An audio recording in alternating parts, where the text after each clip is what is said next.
Yeah. Story to tell. Basement boys. Nah, but give me the words though. Ooh. They laid this beat up. My brother say that he prayed for me. Thank him so much. Thank him. It be the small things that's building me up. It's building me up. Abba gave me another day. Your brother's enough. Your brother's enough. Beating the obstacles that be tripping us up. Don't stumble. No. Family feeling the same way. I be helping them maintain. Yahuah building our mind frame. Stuck on this path I can't change. Sunny days come out the rain. Faith and prayer, it heals pains. I'm pushing forward just like a train. God in my house, that's my lane. Yahuah, he picked me up out the dust, straight up out of the sand, made me with his hand. Ain't no way that I'm ever gonna switch it up. I'm just trying to get close and stick to the plan. That Yahuah plan, and I'm getting right to it as soon as I'm up. Say me your prayer, then I grab me the book and I flip through the scripts. Keep me one for the clutch, keep me one in the truck, always ready to bust. Yahuah smoke, always on ready to puff. Living water, always filling my cup and I'm sipping it up. I just can't get enough, now I can't get enough when the script is the topic. Yahuah said, get him, I already got him. Drop to my knees and I send up my problems. I pray this go up to the Heavenly Father. My brother said that he prayed for me. I needed that, bruh. I can see all the signs that the rain coming. I'm just bleeding the blood, bleeding the blood. Blood of Yahushua, King of the chosen. Trying to walk out everything that he showed me. Trying to live by everything that he told me. I'm whipping the scripts and the kids like it's Toby. Come get a plate. It's good for your heart and it's good for your faith. The things I've been through try to mug up my face, but I keep pushing forward in love every day. Yes, his word is the light of my path. Life ain't no walk in the park. Lean on the scripts, they be lifting me up. I just pray that Yahuah keep building me up. My brother say that he prayed for me. Thank him so much. Thank him. It be the small things that's building me up. It's building me up. Abba gave me another day. Your brother's enough. Your brother's enough. Beating the obstacles that be tripping us up. Don't stumble. No. Family feeling the same way. I be helping them maintain. Yahuah building our mind frame. Stuck on this path I can't change. Sunny days come out the rain. Faith and prayer, it heals pains. I'm pushing forward just like a train. God in my house, that's my lane. Telling my life, reminiscing. It could be hard, repent for the things that I did, all on the table. Yeah, that's a good start. I'm telling my story, painting the picture, day-to-day grind. Clean up my issues, teaching my family the things that I'm into. Steam in my eye, but God in my mental. He is my core. Bodies are rental, not looking back. For a momentum, people be crying. Scripts be the tissue, water my eyes. Fakeness I see through, I'm by my fam. Still like a bee do, you hold my life. Ain't trying to be you, people be lying. Scripts what I stick to, only do prayers. Thinking I wish who wanna be first. Feel like the rent do, some days I hurt. Give a little smile to brothers be reaching. They know that they foul to live in delusion. Around you, I humble myself. Call it that grind proof, took a little fall. Got up around two people be following, man. I'm trusting that Abba, he holding my hand. I download his plan. Ooh. My brother Wu said he prayed for me. I love him so much. Love him. Kelly Yahoo sent the beat. Yahuah touch. That touch. Anua Yahoo, that's my bro. Came in the clutch. In the clutch. Once y'all hit record, then we sending it up. My brother say that he prayed for me. Thank him so much. Thank him. It be the small things that's building me up. It's building me up. Abba gave me another day. Your brother's enough. Your brother's enough. Beating the obstacles that be tripping us up. Don't stumble. No. Family feeling the same way. I be helping them maintain. Yahuah building our mind frame. Stuck on this path I can't change. Sunny days come out the rain. Faith and prayer, it heals pains. I'm pushing forward just like a train. God in my house, that's my lane.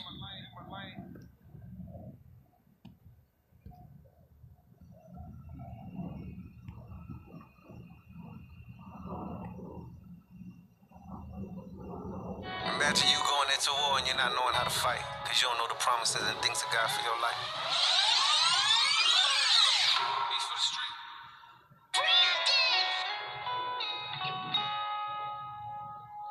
Yeah, yeah. Yeah, you left out.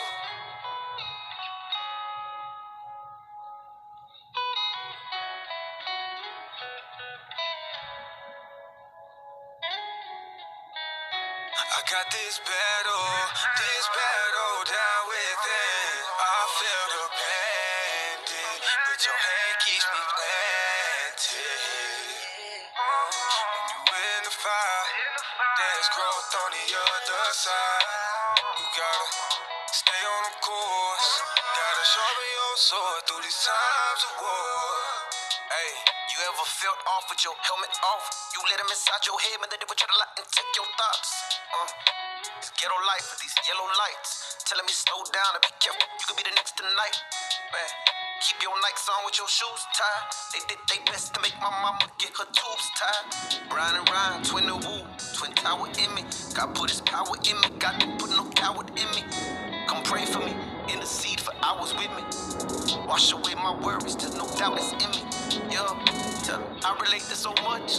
After this, man, I back to dust, then I looking up on my trust, And I relate to the inmate, one waiting on his release date. Feel good when you walking out free gates.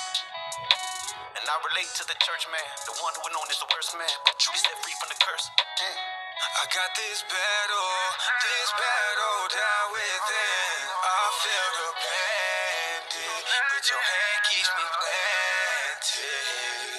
When you in the fire, there's growth on the other side. You gotta stay on the course. Gotta sharpen your sword through these times of war. Last days, hope you turn from your bad way. Strange fire at the altar now. Most of that is just man-made. I ain't worried about a vaccine. I can show you with the grass green. Get the Bible, man, and read the scripture. Hope you get the picture like a flat screen. You ain't got the Holy Ghost, You ain't really got hope, Jesus popping night, talking bread that people try to put up in the toaster, If you come to him, guarantee he'll get closer. Guarantee you get focused, cause he promised us that he'll show us. They don't like the way y'all look. They don't like the way y'all rap. They don't like the things I preach. Hey, please when I state this facts. Life try to knock me down again. Say you wanna come around again. Got saved for the sin I'm drowning in. Gotta give it heaven knowing every time I'm in. You ain't gotta be the preacher type, but you do gotta teach the street what's right. Acting like a gang of Edomites. Or you wanna live an evil life. You don't really know what freedom like. You don't really know what Jesus like. You don't really know what kingdom like. Just say man, the day could be the night. I got this battle down within. I feel the pain, but your hand keeps me planted. When you in the fire, there's growth on the other side. You gotta stay on the course. Gotta sharpen your sword through these times of war. Gotta sharpen your sword through these times of war.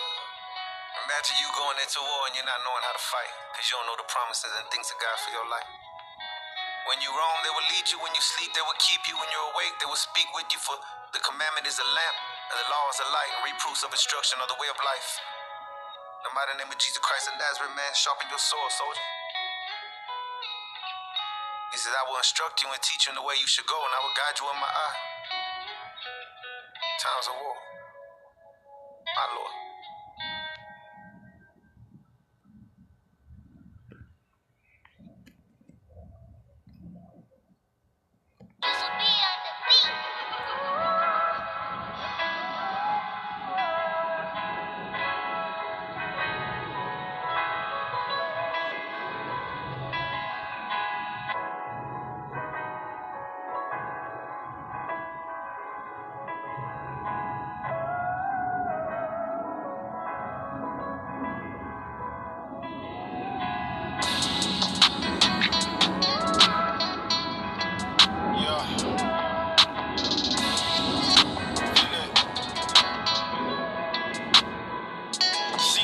On my face, do you know what it cost me?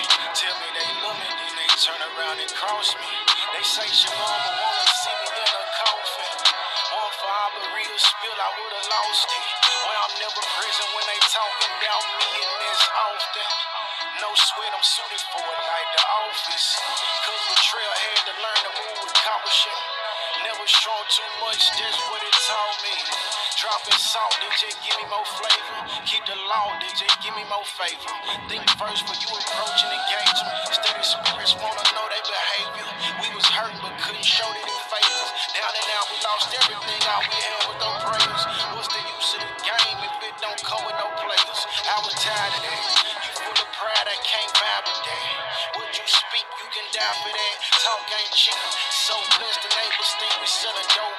15 with the Beretta in his coat. And they sell to get a letter from his folks. Contracts by a body politician selling hope. Last time he saw his son, he was being deployed. within it seemed to fill that void. See no evil, neither smoking, he ain't hearing that noise. Reminiscing, sipping whiskey, it's just him and his boys. There's the old days, dancing with his wife, listening to the OJs. Memphis 10, Crystal Palace on the rollerblades. Remember leaving Save a Lot with the Flavor Aid. New Park Cemetery where them Westwood soldiers laid. These black problems, Pack Station 12 hours cause back problems. Trigger finger itching, elders trying to scratch off them. Private prisons making stacks off us. And they spirits how they feeling me. Pride come before destruction and honor after humility. They get offended by the truth when they use the lies. When you stand against the system, you get crucified. Like Messiah did. I wash my hands with niggas. Like Powder did. In the driveway, late night, freestyling with secrets made me better. I'm forever grateful. My city just like Gotham, to some it might look appealing. Filled with crooks and villains. You can get your issue. I'm talking books a million. We really need some healing. When it snow, the homeless on the bridges. Know it's on me, bonded in my bridges. Bless my fam, curse who come against it.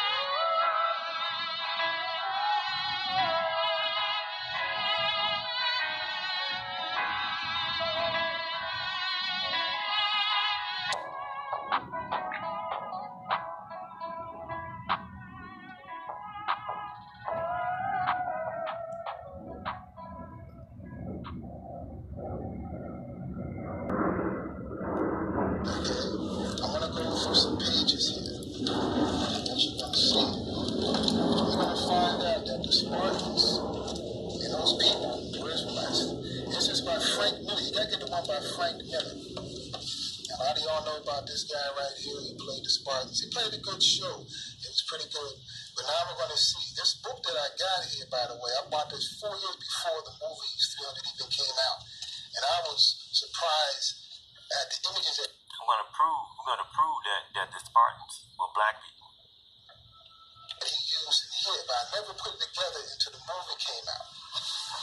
So some more images of Leonidas right here. We're going to prove the Spartans were Israelites. They were black people, dark-skinned people, and they were of the 12 tribes. So of the 12 tribes, some of them had straight hair, some of them had curly hair, some of them were light-skinned, dark-skinned.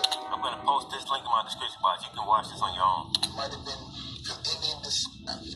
Let's go through this book and see how Frank Miller drew the Spartans, and so why he drew them like this.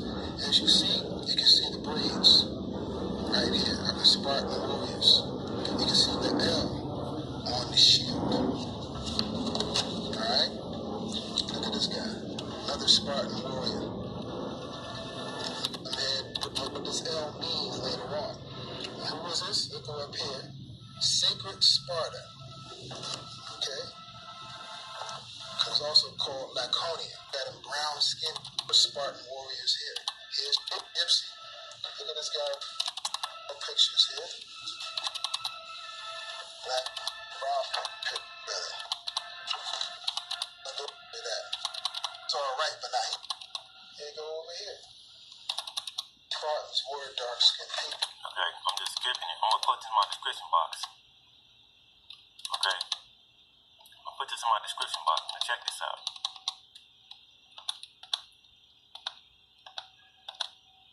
Religions you got on the earth. I ain't gonna name them, but you can't go to any religion and find the high priest reading.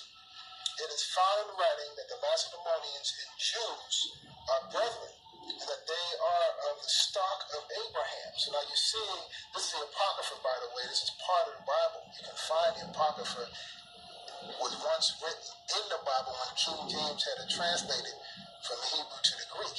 They took it out during slavery, but it's Bible with the Apocrypha. Ezra in here, continuing stories of Esther, 1 Maccabees 12 and 20, and we're going and 20 and 21, and we're going to read how it's the same thing written in this Apocrypha here, but now this is an annotated one written with other names like same. So it says, this is a copy of the letter that they sent to Onias. Judas and Onias sent the letter to King Arius of the Spartans, with the high priest Onias. Greetings. It has been found in writing concerning the Spartans and the Jews that they are brothers and are the family of Abraham.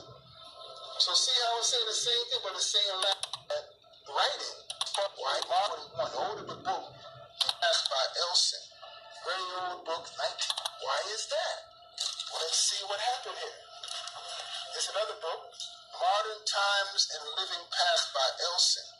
Very old book, 1941. Older the book you get. I bought this on the street too. This used to be a standard reading in Southside Junior High School library. How come we ain't teaching this in school no more? Because the schools are about dumbing down the children now. They don't want them to learn this stuff. This is on page 78. The mystical founder of Sparta was Lacedaemon, whose wife's name was Sparta. So now you're seeing here, Lacedaemon was the founder of Sparta, or the land there, and his wife's name was Sparta. So they named the land after him and his wife. You see, that's what the Spartans were, a black man and a black woman. So now, because we see the Spartans in the book with black people, we're going to go more into it. So this book tells you where this came from. All right? So just going through the records, you're going to put it together yourself. This is an excerpt from Wikipedia, the free encyclopedia. You can get it. Now, take notes. Get your notes out. Get your paper and pen. Get your notes. A line on this, you go on a computer and look up Lacedaemon. Okay? Got that? Right, let's let you all just look at that. Now we're going to go to this excerpt, this guy. And this is other books too, but I got this one quick. The Spartans used the Greek letter lambda displayed on their shields as identification for their people, lambda. Now, write that word down, lambda, because I found that in a particular movie that I used to watch growing up as a child. I'm quite sure a lot of you have seen the movie, but you probably never caught on to it. Linked the two together with this Spartan 300 and the movie that I'm gonna show you that I came across yesterday doing research. So let's go. So we're gonna go here. And like I said, if it cuts off, I'm gonna come back and do a part 2. So we go here to 300. Alright? We're gonna go scene by scene, god damn it. Look at this shit. Check this out. Let's go back. Let's see. Alright, so this is the beginning of the movie. Alright? Let's fast forward some of this.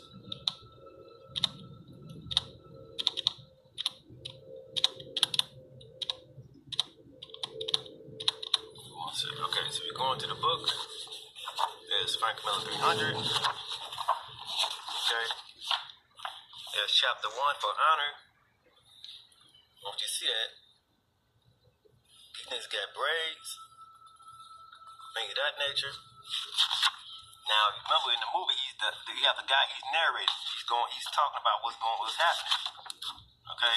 Now, this is taking place in 480 BC. And there's that shield with the L on it, lambda. Right? Now let's go here. Now you see this part right here? With the wolf. There's the boy. And you see the wolf has red eyes. That's going to play a big part into Bigfoot. So there's the boy. Right? He's damn near, he's my complexion. Shit, they could have cast me to play that part, that scene.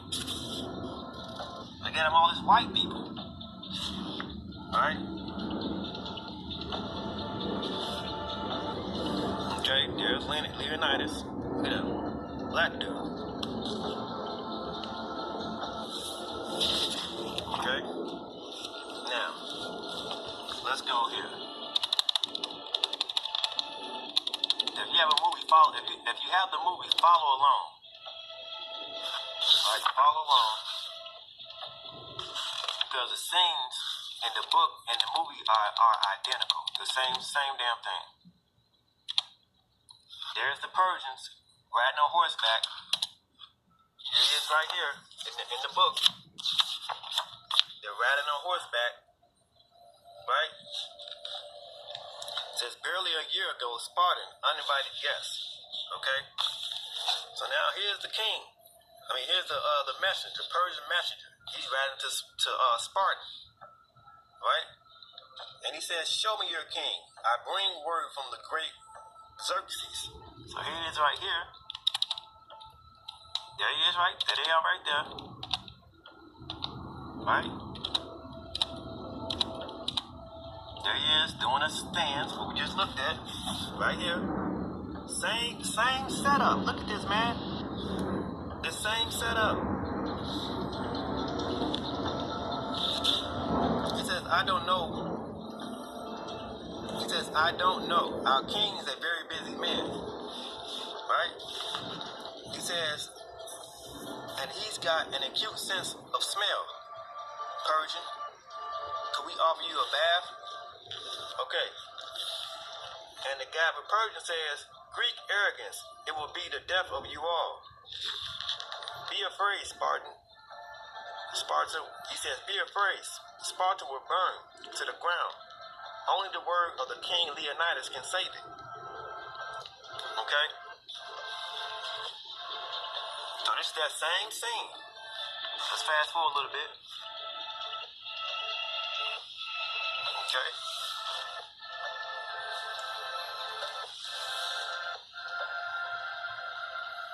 Now that Leonidas and the Persian is talking,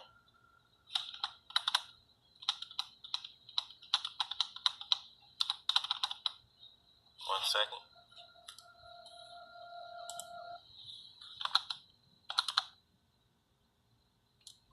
Right here, here's the scene right here. He said, I'm sure. Here they are talking, right?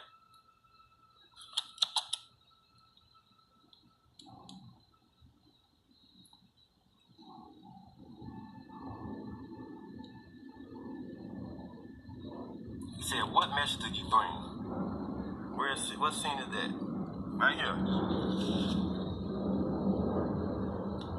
Here's the Persian, and Leonidas talking.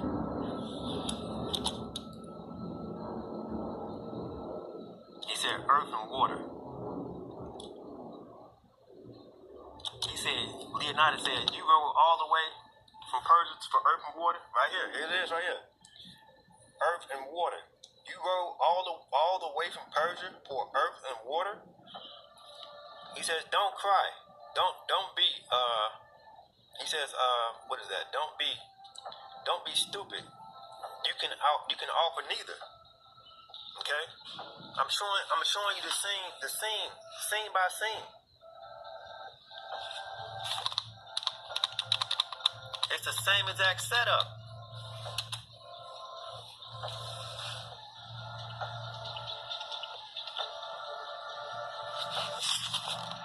Same exact setup.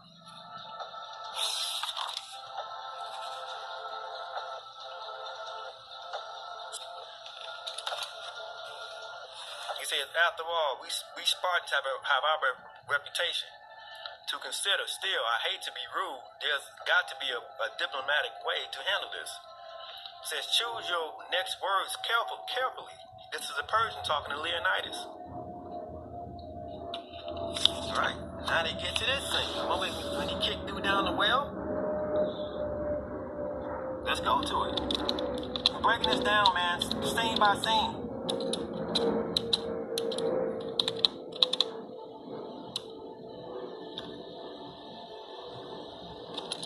So you find plenty of both. He said, it is right here. Same setup.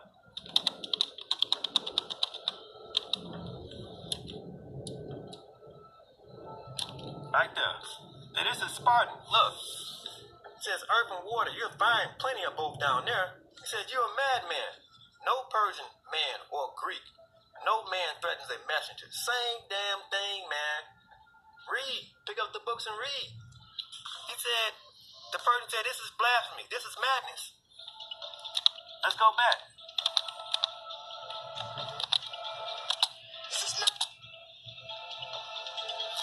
He said this is madness. I can't play. I don't want to be copyright strike.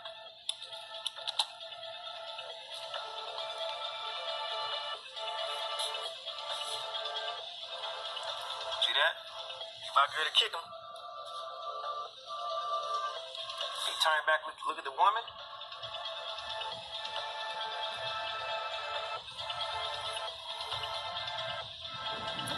Look at his word. This is Sparta. Here you go. This is Sparta. And he get kicked down the goddamn well. Right? And then the war begins. There's the well. There it is right there.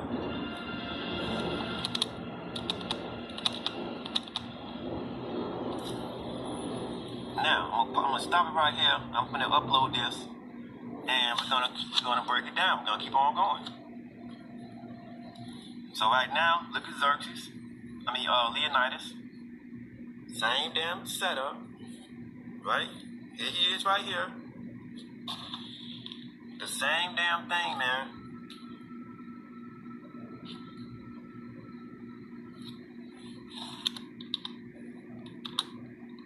There's the scene. Same scene.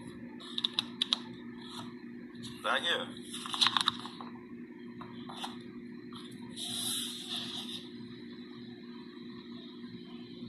See that? He's climbing the mountain.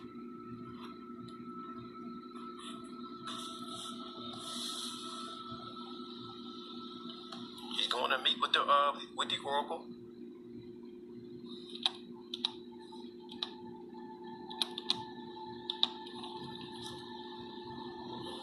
Okay.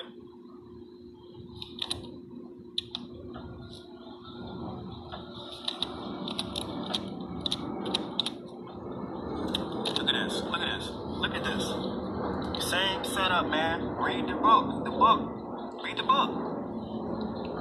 King Xerxes is on the march. The fate of all Greece hangs in a balance. First things first, Leonidas. You mustn't insult the gods. That's when Leonidas brings out the gold. He says, proceed. Look at this. Look at the setup. Look at this.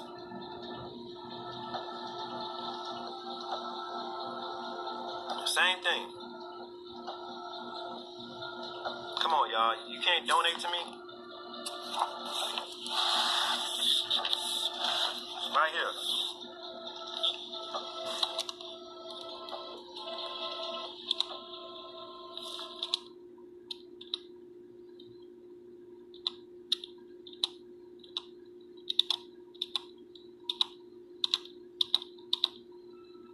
See? It is right in the dirt. The festival will be our last unless you allow me to plan. Hear me out. There he is talking. Let me stop this and upload this and come back and make part 2.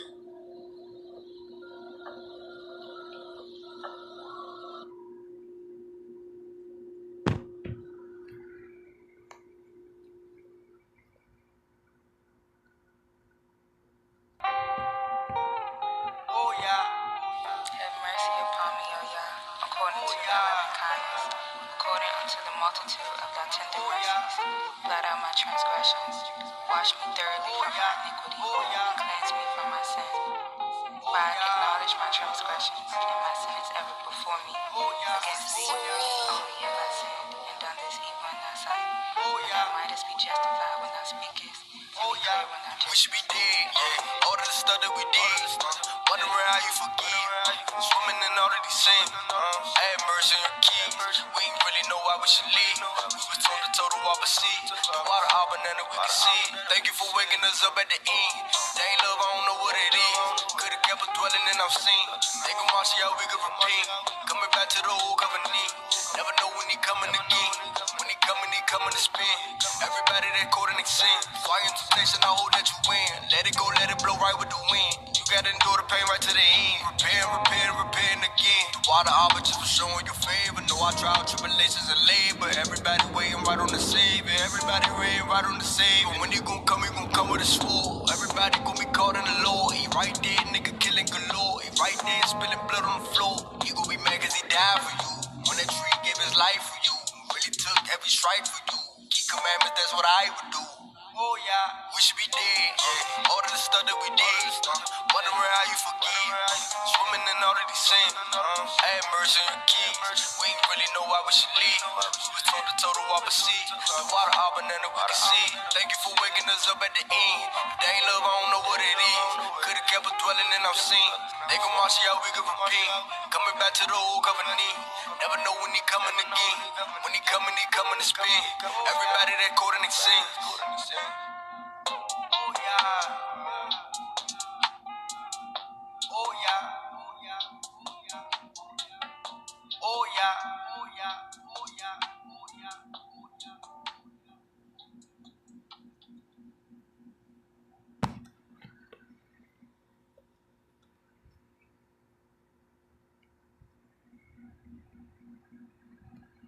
We're gonna pick up where we left off at. This one quick. The Spartans used the Greek letter lambda. Lambda. Now take a mental note of that. Write that down. Displayed on their shields as identification for their people lambda. Now, their people was called Lambda. Lambda. Lambda. Now, there was a movie back in the day I grew up off of watching it that was entitled The Revenge of the Nerds. Alright, this movie right here, The Revenge of the Nerds. This movie came out in 1986.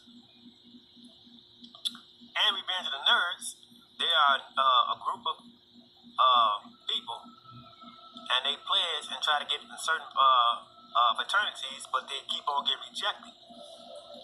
And the only fraternity that accepts them is a black fraternity that's called Lambda. The same thing we just saw here with the Spartans, Lambda. L was used as the Spartans represent Macedon, the home state of their people. So that's why I told you. So these are real people. And in the movie Revenge of the Nerds, they get rejected, and the only one who accepts them is a black fraternity called Lambda, led by Union Jefferson.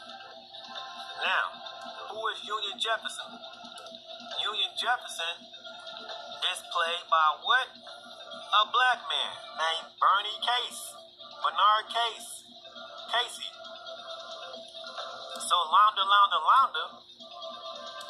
in Greek history, for the Spartans, is a Greek fraternity, a black Greek fraternity, a brotherhood. Same damn thing in Revenge of the Nerds. Black fraternity, Lambda, Greek fraternity, black people. Now, as we keep on going here, I know how to read lips. So this is the scene we're at now at 300. Right? Okay? And this is the scene right here. There's the hunchback. Right? Now check this out.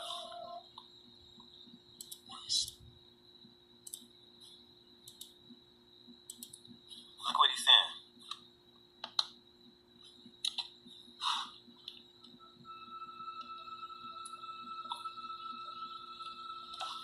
He said, not another step, monster. Right here. There's the guy who said it.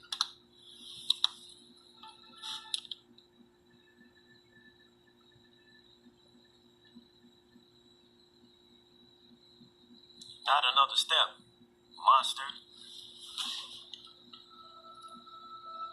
Don't you see this? Not one step closer, monster. For I slew you where you stand.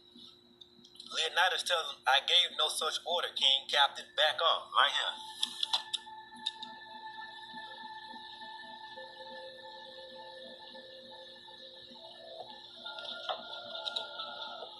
That's what he said, I gave no such order.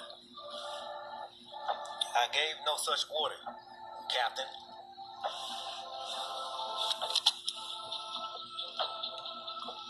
That's when he leave.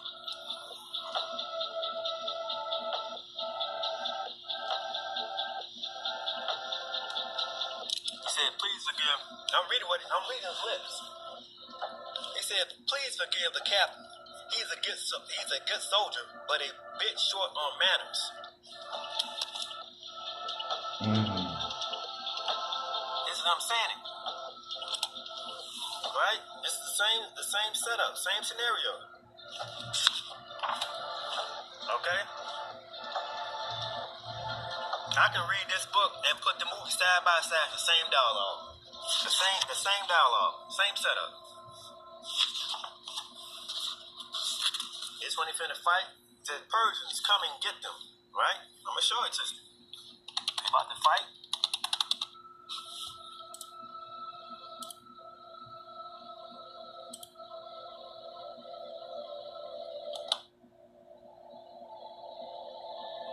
Right here.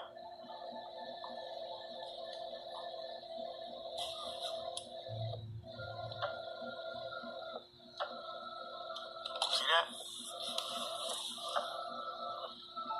Same setup.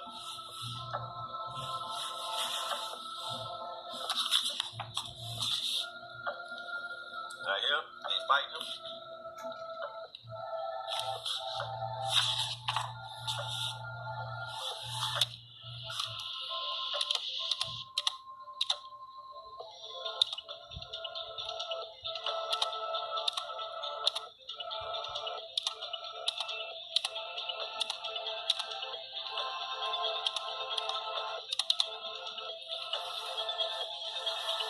So they fighting them.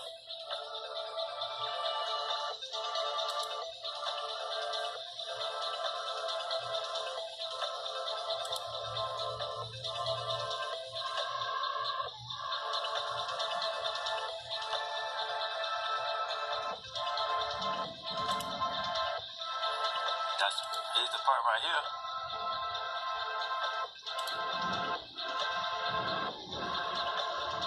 That's when they getting kicked off the cliff. Here it is right here.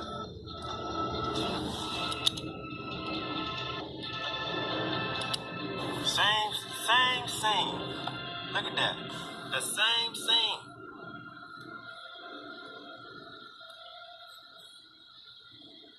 We're off to one hell of a good start. No mercy. No prisoners. They pushing them off the cliff. The same exact setup, man. That's why I tell you all, read. Now, here come the next scene. There are the arrows getting thrown in the air.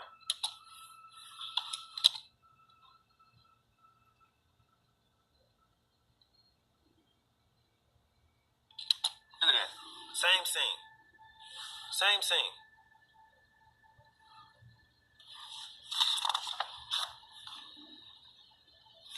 Like I said, get the Frank Miller's book, right?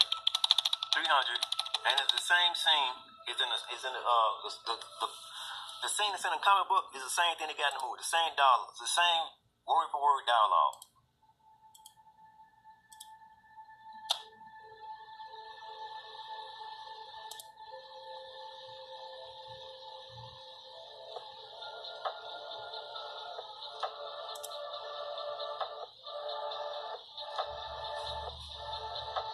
There he is talking to Xerxes. Pause.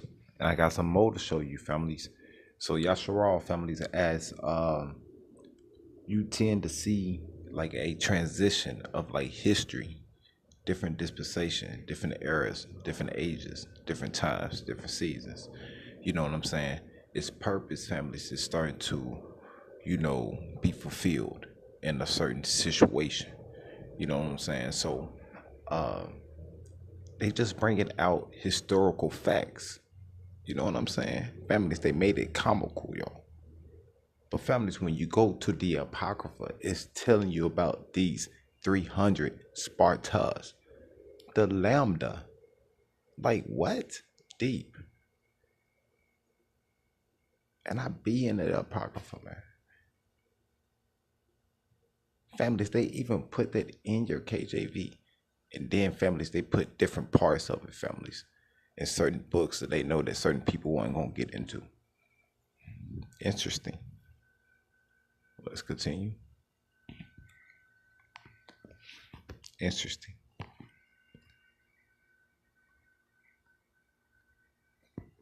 We're going to switch gears and go to Jamaica, and we're going to see how certain things just overlap and interlink. On a separate note, Rose Tally, shout out Rose Tally. We've done a couple of studies on the whole Sabbath thing already, you know. So I'm not sure what your comment was in the chat regarding the evening thing, but yeah, we might have to revisit that again. But if you get a chance, my brother, check out the animation, man, because we did touch on that previously. I'm not sure where you're coming from, so I don't want to assume, you get me? So anyways, all love to brother Rose Tally. Make sure you check out the Red Letter channel on Instagram. Alright, so over to this video now, where we're going to see a bit of a connection between Ghana and Jamaica.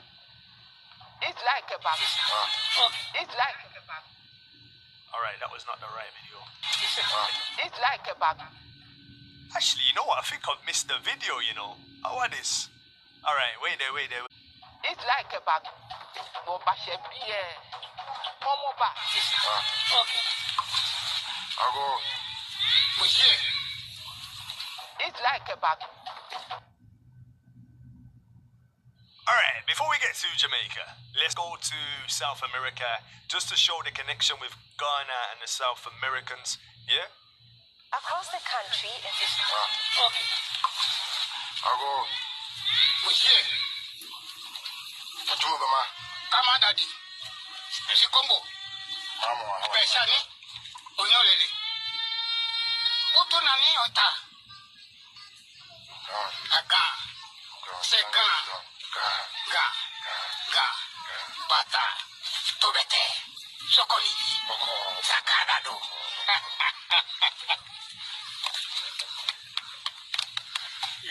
Yes, I've come back.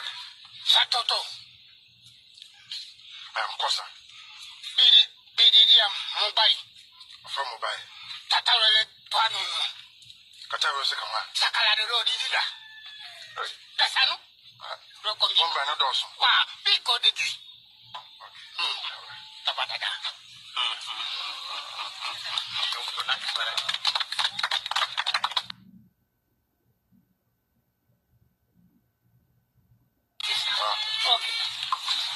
I'll go. Yeah.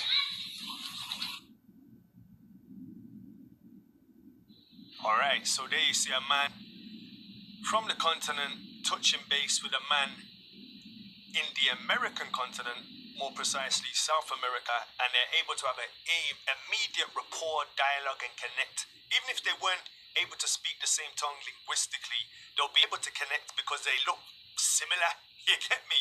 Like, he don't look like Jackie Chan and Jet Li. He don't look awkward like Rush Hour 1, 2, and 3. But for some reason, that's the way things allegedly are supposed to be. But it is what it is. That's for you, but it's not for me. You get me? But I just wanted to show you that a Ghanaian man, don't know what particular well, you might know if you know the language, but many people speak many different languages in the Ghana. There's different languages, there's Twi, and many people that speak different languages in Gambia. You know, there's Wolof, there's Mandinka. So just because, you know, anyway, you get what I'm trying to say.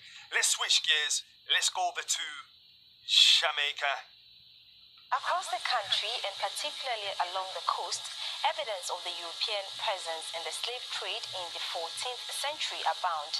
And just as Ghana bears the marks of colonialism, many parts of the Americas, Europe, and elsewhere also carry proof of aspects of the culture of enslaved Africans who, until their sojourn, knew no other way of life. From the ancestral river park at Asin Mansu in the central region, the story is told, for example, of how the Caribbean country of Jamaica was named by Akan slaves. The term Jamaica, as it refers, it wasn't the indigenous people who named it as Jamaica, but it was the Akan-speaking people The slaves who were captured from this place to Jamaica, looking at the terms and conditions that they found themselves, then they say, wow, it seems this place that we have come to stay permanently. Perhaps we have come to stay permanently. In our current version, we say Jama Yaka. Jama Yaka. Jama means perhaps to stay permanently Yaka.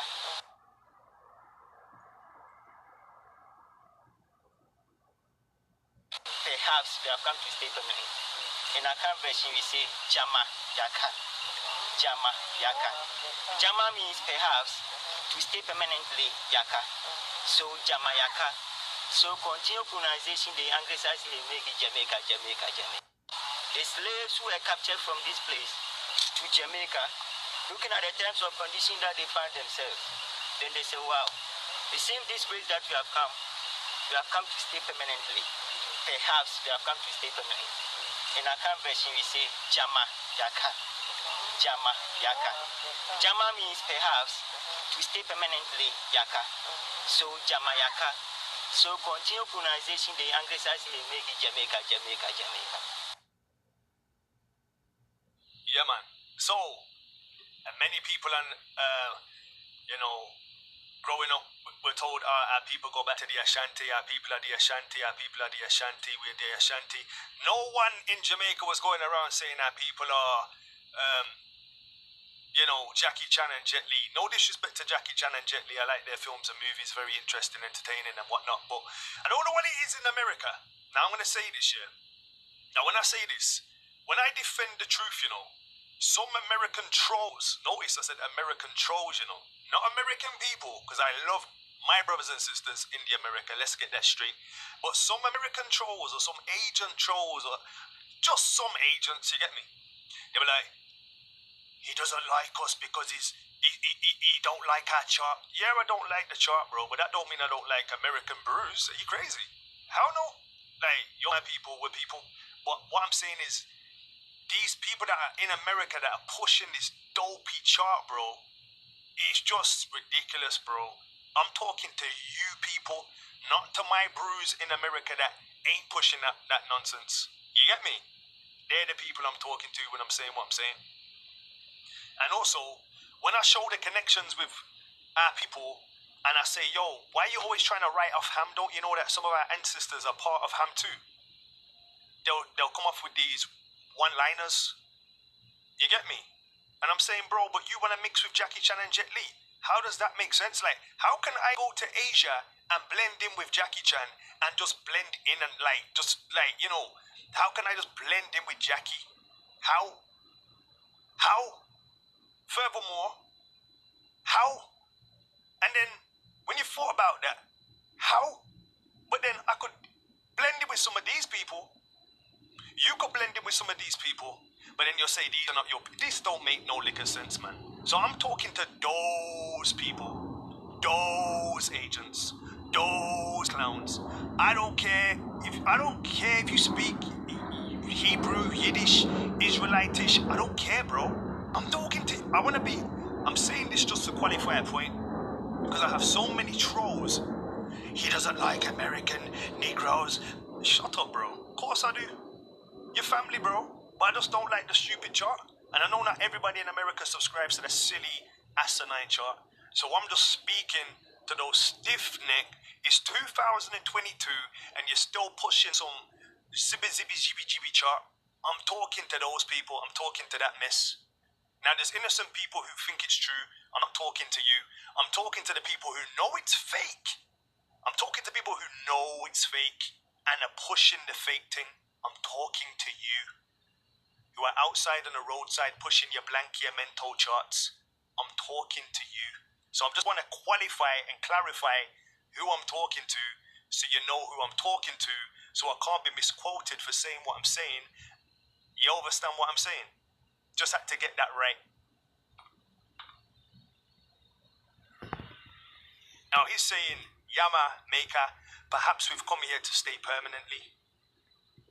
A person who is not afraid to be alone is a dangerous individual. That is a powerful person, because this person has already created peace within themselves. They have already created peace within their own company. Once a person has found peace, they will literally do anything to protect that shit, even if that means they have to stand alone until someone comes along who is on their level. Now, a person who's afraid of being alone, they will allow that mistreatment. They will allow themselves to be in dysfunction just to be in the presence of another. So let go of that fear. Love you, I'm out of here.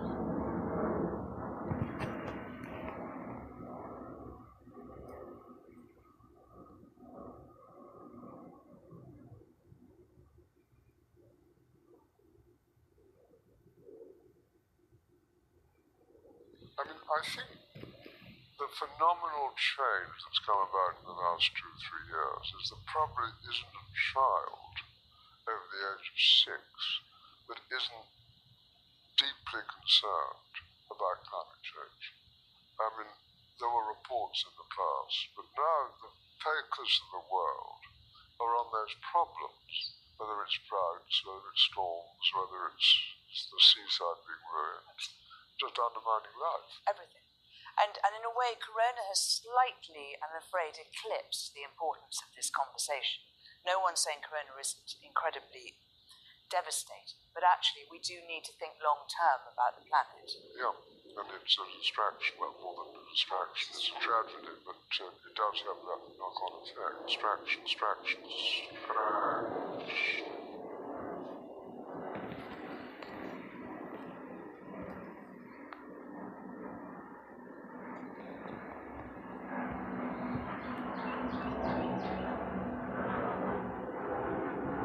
Black people were in Florida long before the Columbus, and this is supported by the discovery of over 200,000 ancient pyramids and huge mounds of earth fashioned like cones, animals, and geometric designs stretching from the Great Lakes to the Gulf of Mexico, and from the Mississippi River to the Appalachian Mountains. These structures were built by the woolly-haired black Native American people better known as the Mound Builders, who were the indigenous inhabitants of North America and kin to the Olmecs of South America.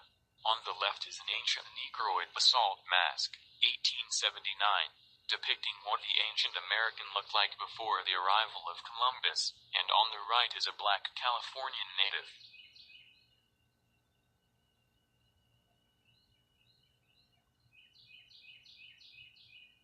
Columbus was therefore not technically incorrect when he called these people Indians, because the word India comes from Indi, which means black, as in India ink, Hindu, and indigo, the darkest color in the color spectrum. Here is a black Californian native holding a bow and arrow, left during the period when California was ruled by a black Amazon queen.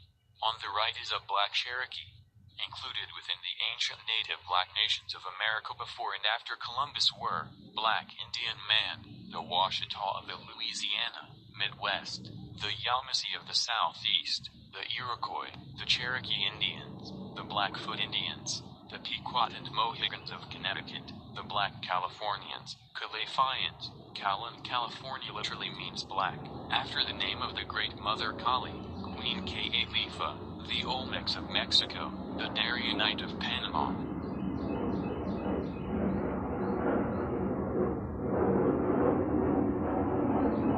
The Spanish, who in the early part of that century controlled Florida, gave land to a group of Creek Indians with the intention of creating a buffer zone between themselves and the English settlers who were located in Georgia and the Carolinas. The Creeks were joined by other tribes over a period of time such as the Miccosukes and the Appalachians. On the left is Miccosukee Indian Dr. Tiger. His location is Florida. In the meantime, the Spanish encouraged runaway black slaves to head south by promising a safe haven if they converted to Catholicism. This policy showed Spain's general inclusion of blacks at the various heights of society, an action which would have stemmed from the 700 years of Moorish occupation of the Iberian Peninsula. By the late 1600s, African slaves who had escaped Carolina plantations and evaded slave hunters through dangerous Indian country gained their freedom by crossing St. Mary's River, which was an international border dividing Spanish and British colonial territory. When the first fugitive slaves from Charleston arrived in St. Augustine, Florida in 1687, they were given refuge and were also integrated into a unified, multiracial, multicultural, multilingual community, where the men worked as cartwrights, jewelers, butchers, and innkeepers, while the women worked as cooks and laundresses.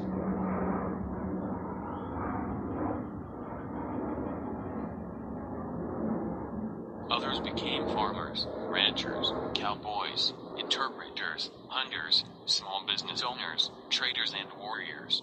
Some lived short, violent lives as outlaws raiding plantations, recruiting extra blacks, and trading in contraband.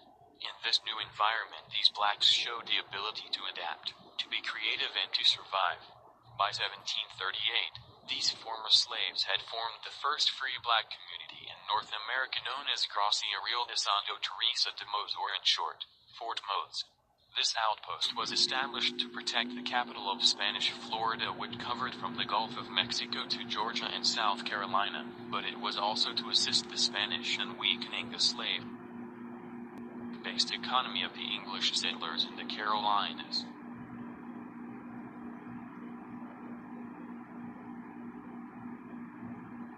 The five so-called civilized tribes of the Southwest were the Cherokee, Chickasaw, Choctaw, Creek, and the Seminoles, who were considered the least civilized of the five tribes because they did not harbor much prejudice against the blacks.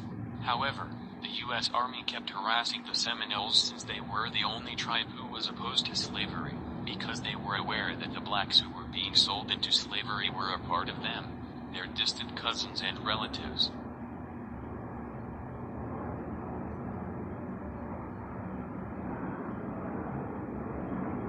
The toughest cowboy to ever live was a black man named Bass Reeves, 1838 to 1910, left, who was born a slave in Arkansas.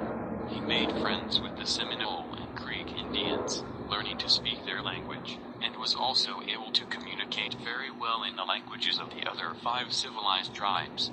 He took the time to familiarize himself with the tribes and their customs while sharpening his skills as an ambidextrous marksman, with the ability to fire a very accurate shot with his rifle or pistol using either hand. Bass Reeves' greatest strength was his expertise with firearms, as he was renowned for his ability to draw his guns at lightning-fast speeds. He carried two big .45 caliber 6 shooters with the handles facing forward, because he believed it was the fastest way to grip his guns. Numerous outlaws tried to outdraw him, but 14 died in their vain attempts. Standing at a towering 6 feet 2 inches, Bass Reeves was said to be blessed with supernatural strength. He rode a big white horse, wore a black hat, and handed out silver dollars as his calling card. Bass Reeves was known as the greatest lawman of the Wild West, working mainly in the Arkansas and Oklahoma areas. With the help of his Native American assistant, Reeves was able to track down and apprehend a total of 3,000 criminals during his long career, killing 14 outlaws in self-defense. He achieved this through his skills and also because he feared no one. At times, Reeves would use some sort of disguise as a means of getting close to the criminals before capturing them.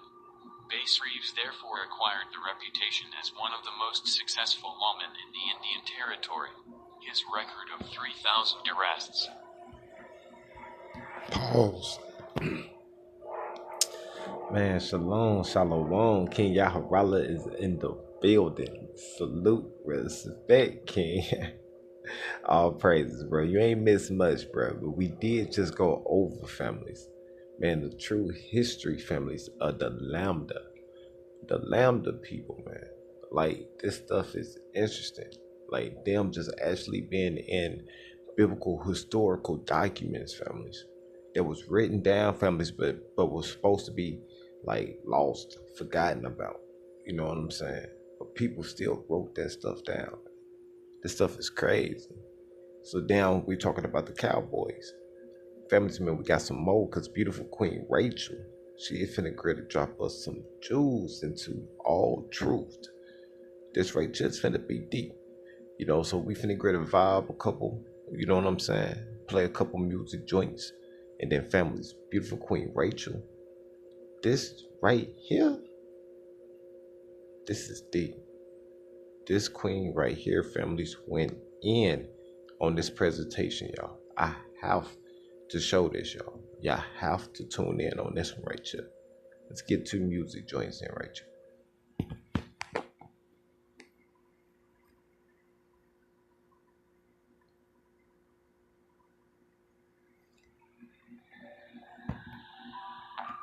Hey, King Will I Am, I see you in the building. I see respect.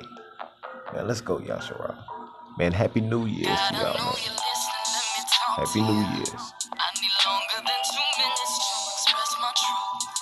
See, lately I've been down on my knees, been trying to face my reflection, cause I just can't seem to see how I reflect your creation. See, cause lately when I smile, I've been lying when I say I'm doing fine, but I'm trying to be honest when I lost my truth. But honestly, I'm falling in and out of you. So I ask, can you see me? So yes, I've been drowning. I'm fighting for oxygen, but the water's surrounding. The water's been fighting me, but it's pulling me down. It's pulling me down. It's got me spinning around. So I'll be waiting in the water for you. So come and save me.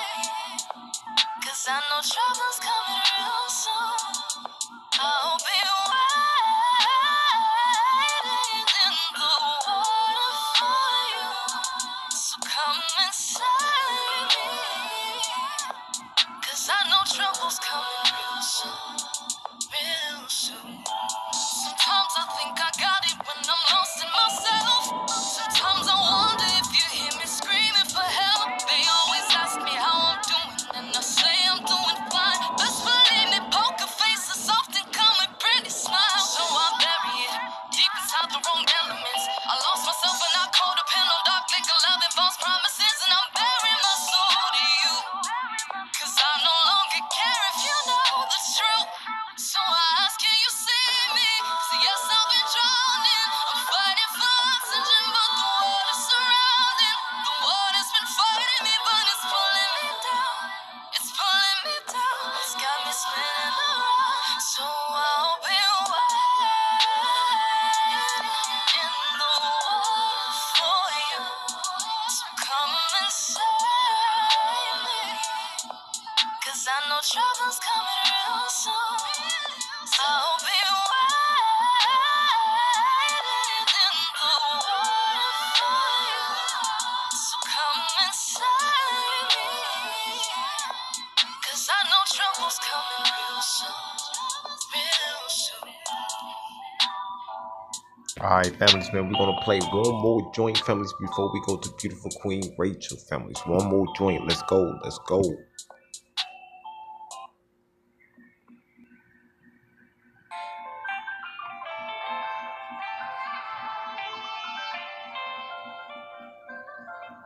AJ on the keys.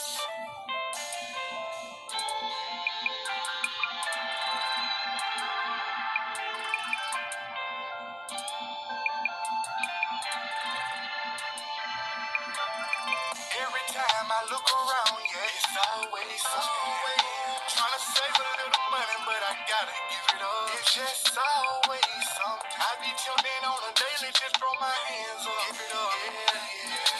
I can't give up. I damn near lost my mind. Can't take a break. Too many depending on me. I look around, yeah, always.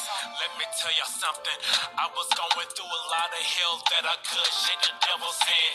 Unfortunately, I didn't have anyone to help me on my journey. I feel you, brother, when you can't say no money. Bills are like stick-up kids. When you get paid, they will tell you to give it up. Put your hands up. That is messed up, especially when you be in my position. Everything that I have, it goes to hospital bills, car note, insurance, etc.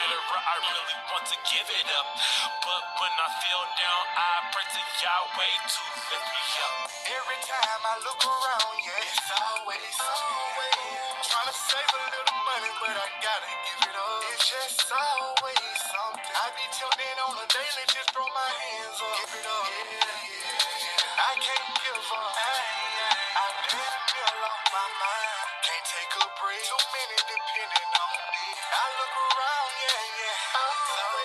It's always something. I'm thugging what to do with these hundreds. My bro wanna borrow money. My aunt wanna borrow money. They know I just had a baby. This crazy ego bluffing. But I just do the good deed with my heart because I love them. I went within. I'm surrounded by higher beings and angels. Discover elements they don't show on periodic tables. Don't get confused. These demons try to manipulate. Demons looking crooked, so allow me to demonstrate. Not a rapper, I'm a realist. Connect with y'all forever. This music stuff is just a stepping stone to something better. I'm on fire on my playlist. It's Red Hot Chili Peppers. Give it away, give it away, give it away now. every time I look around, it's always something. Trying to save a little money, but I gotta give it up. It's just always something. I be tuned in on a daily, just throw my hands up. Give it up, I can't give up. I damn near lost my mind. Can't take a break, too many depending on me. I look around, It's a banger. Alright, families, you know how we do it over to Yashar'Al. Hey, let's go, man. Let's eat. Let's dive in deep. Let's go.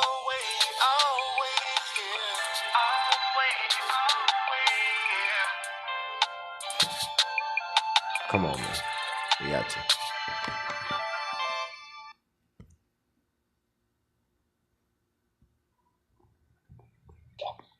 Touchdown. The Russian Swans have come to South Africa. Blackjack, NATO reporting name officially the 160 Russia's strategic nuclear bombers. This is the furthest south that they have ever been. They're closer to Antarctica than we are to Russia at this point. But ordinarily, a nuclear bomber doesn't make the most welcome guest, but this is a symbol of trust between Russia and South Africa. The player for us is South African Air Force. We receive the Russian Federation Air Force as it does. Come on, you can read between the lines. Vladimir Putin is hosting dozens and dozens of African leaders. The world is changing, and Russia's message is clear. It's back in Africa. Old empires die, and new powers are born. And for Russia, 21st century, Africa is the place to be. We are definitely in prophetic times. So this video is about the four carpenters and the prophecy of their defeat of the king of Babylon. Two different prophecies mixed together. These are the four carpenters who repatriate Israel to their land. We are in that prophetic time right now where Africa and India / Persia, China, and Russia are lining up to go to war and to defeat the king of Babylon. And so I want to go into the prophecy of the four carpenters, and finally I'm going to close with the prophecy of the open doors to the promised land. Now, this is my interpretation of the prophecy. It's not necessarily a rhema word, but as things are unfolding, we're getting closer and closer. And so Yah designed Israel to be part of the salvation of the world. Not only would Yahushua come through the line of Israel, but Israel are the kings and priests unto the nations. And so there is a seed of Israel that matters to Yah. And I'm going to speak about various bloodlines and fallen angel seed and everything, but this is to inform you about Torah and the laws that were broken and to give you an understanding of the spiritual perspective that is built into the various seeds that Yah has planted or not planted. So Yah's will is that none should be lost who are written in his Lamb's Book of Life. But nonetheless, whoever sins against Israel sins against the apple of his eye. And so I'm trying to explain to you the judgments and sins of people groups, not individuals who choose Yah or Yahusha. And so I'm very clear on my stance that Israel is the people of the transatlantic slave trade, and the Gentiles got that identity temporarily. There's also groups like the Canaanites whom Jesus called dogs, and that was because they worshipped dogs. They worshipped the canine dog, Anubis. So when I'm speaking about these people groups and not mixing in with them and lying to her, it's not a discrimination against the people groups, because Yah desires that everyone enter into his house via his kings and priests to be saved. But if you are a so-called Gentile or a descendant of Ashkenaz who has been in the identity. Pause. Now y'all remember when we just went over to one of my Aki's channel? Y'all go check him out. His the name of his channel is called St. John chapter 40. Just put in St. John 40, and he's gonna pop up. Put in 300 families, and families have been dropping off some gems just on just information that they just hidden, families. But now because of technology and the internet, families, things just been like scattered off. But has it really truly reached the four corners? Has it truly reached the four? You know, so the Most High is just letting his spirit just flow. It's really pouring out on all flesh, and certain people have their own duties, man. Like, that's the beautiful thing about the body of Hamashiach. Like, the work that shall be done that's within inside of you. You know what I'm saying? Because the kingdom is within you. Kingdom is inside of you. You know what I'm saying? You as a builder. You part of the creator. So, discipline is truly a matter in this. I see that. You know what I'm saying? That's where obedience come in. And then wisdom and knowledge and understanding will be in place within inside of you. You know what I'm saying? You'll start implementing these things. You know what I'm saying? And applying beautiful works with the stretched out arm of Yah. Let's continue. So he was showing you about Sparta, the true, real 300. You know what I'm saying? And then we seeing all these different captivities, the lost history, their identity, their customs, everything. And Yah said that he's going to bring that back. Let's go. Israel, you just simply remain in that identity, but understand who the true seed of Israel is, so that you can have salvation and understand the sins of your fathers, so you can confess them in order to enter into the house of Israel. It's also called to confess the sins of their fathers, for Yahuah delivers judgment for the sins of the fathers unto the third, fourth generation. All right, so that's important to remember when confessing your sin and being saved in Yahushua HaMashiach, not Esau's Christ. So, the reason why I wanted to do this video is because I've explored these scriptures on the invasion of the Promised Land and how it goes about. And there's a prophecy of how it takes place. In addition to that, there's also the prophecy of 4 carpenters repatriating Israel to their land. And I've done this analysis before based on Israel being where we thought it was, and now I'm going to do it based on it being Africa. And of course, what is between Africa and South America, because that's actually where I think the true land is. It's in the midst of the sea, in the center of the triangle, the golden triangle, if you want to call it, where Atlantis was, because the scripture talks about smiting the 7 streams and Israel walking back to their land dry shod. So it's definitely connected to Africa. But Africa is the motherland because it's the head, right? So, with that being said, I want to go into the 4 carpenters because, upon studying the 4 carpenters again, I've discovered, some new information because now I'm looking at other texts. And so let's get into the open door to the Promised Land and the 4 carpenters. All right, so the 4 carpenters are described as 4 artificers, okay? 4 artificers. And so it's going to be by prophecy and scripture that we determine who these people are. So the 4 carpenters. Zechariah 2. And I lifted up my eyes and looked, and behold, 4 horns. And I said to the angel that spoke with me, what are these, my Lord? And he said to me, these are the horns that have scattered Judah and Israel and Jerusalem. And the Lord showed me 4 artificers, and I said, what are these coming to do? And he said, these are the horns that scattered Judah, and they broke Israel into pieces, and none of them lifted up his head. And these are come forth to sharpen them for their hands, even the 4 horns, the nations that lifted up the horn against the land of Yahuah to scatter it. And I lifted up my eyes, and I looked, and behold, a man in his hand with a measuring line.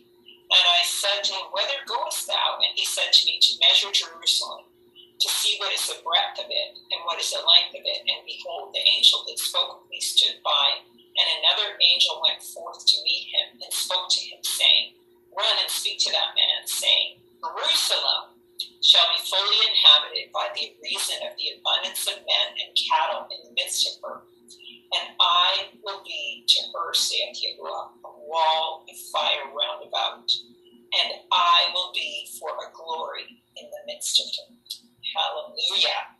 So you guys, that is the promise of the end of the scattering, the final regathering. But we should take a look at this, because these are the translations, 2 different translations. And I lifted up my eyes and looked, and behold, 4 horns. And I said to the angel that spoke with me, what are these things, my Lord? And he said to me, these are the horns that have scattered Judah and Israel and Jerusalem. And Elohim showed me 4 artificers. And I said, what are these coming to do? And he said, these are the horns that scattered Judah, and they broke Israel in pieces. And none of them lifted up his head. And these are come forth to sharpen them for their hands, even the 4 horns, the nations that lifted up the horn against the land of Yahuah to scatter it. Okay, so that is the Septuagint version, and down here is the KJV version. Then I said, what come these to do? And he spake, saying, these are the horns which have scattered Judah, so that no man did lift up his head. But these are come to fray them, to cast out the horns of the Gentiles, which have lifted up their horn over the land of Judah to scatter it.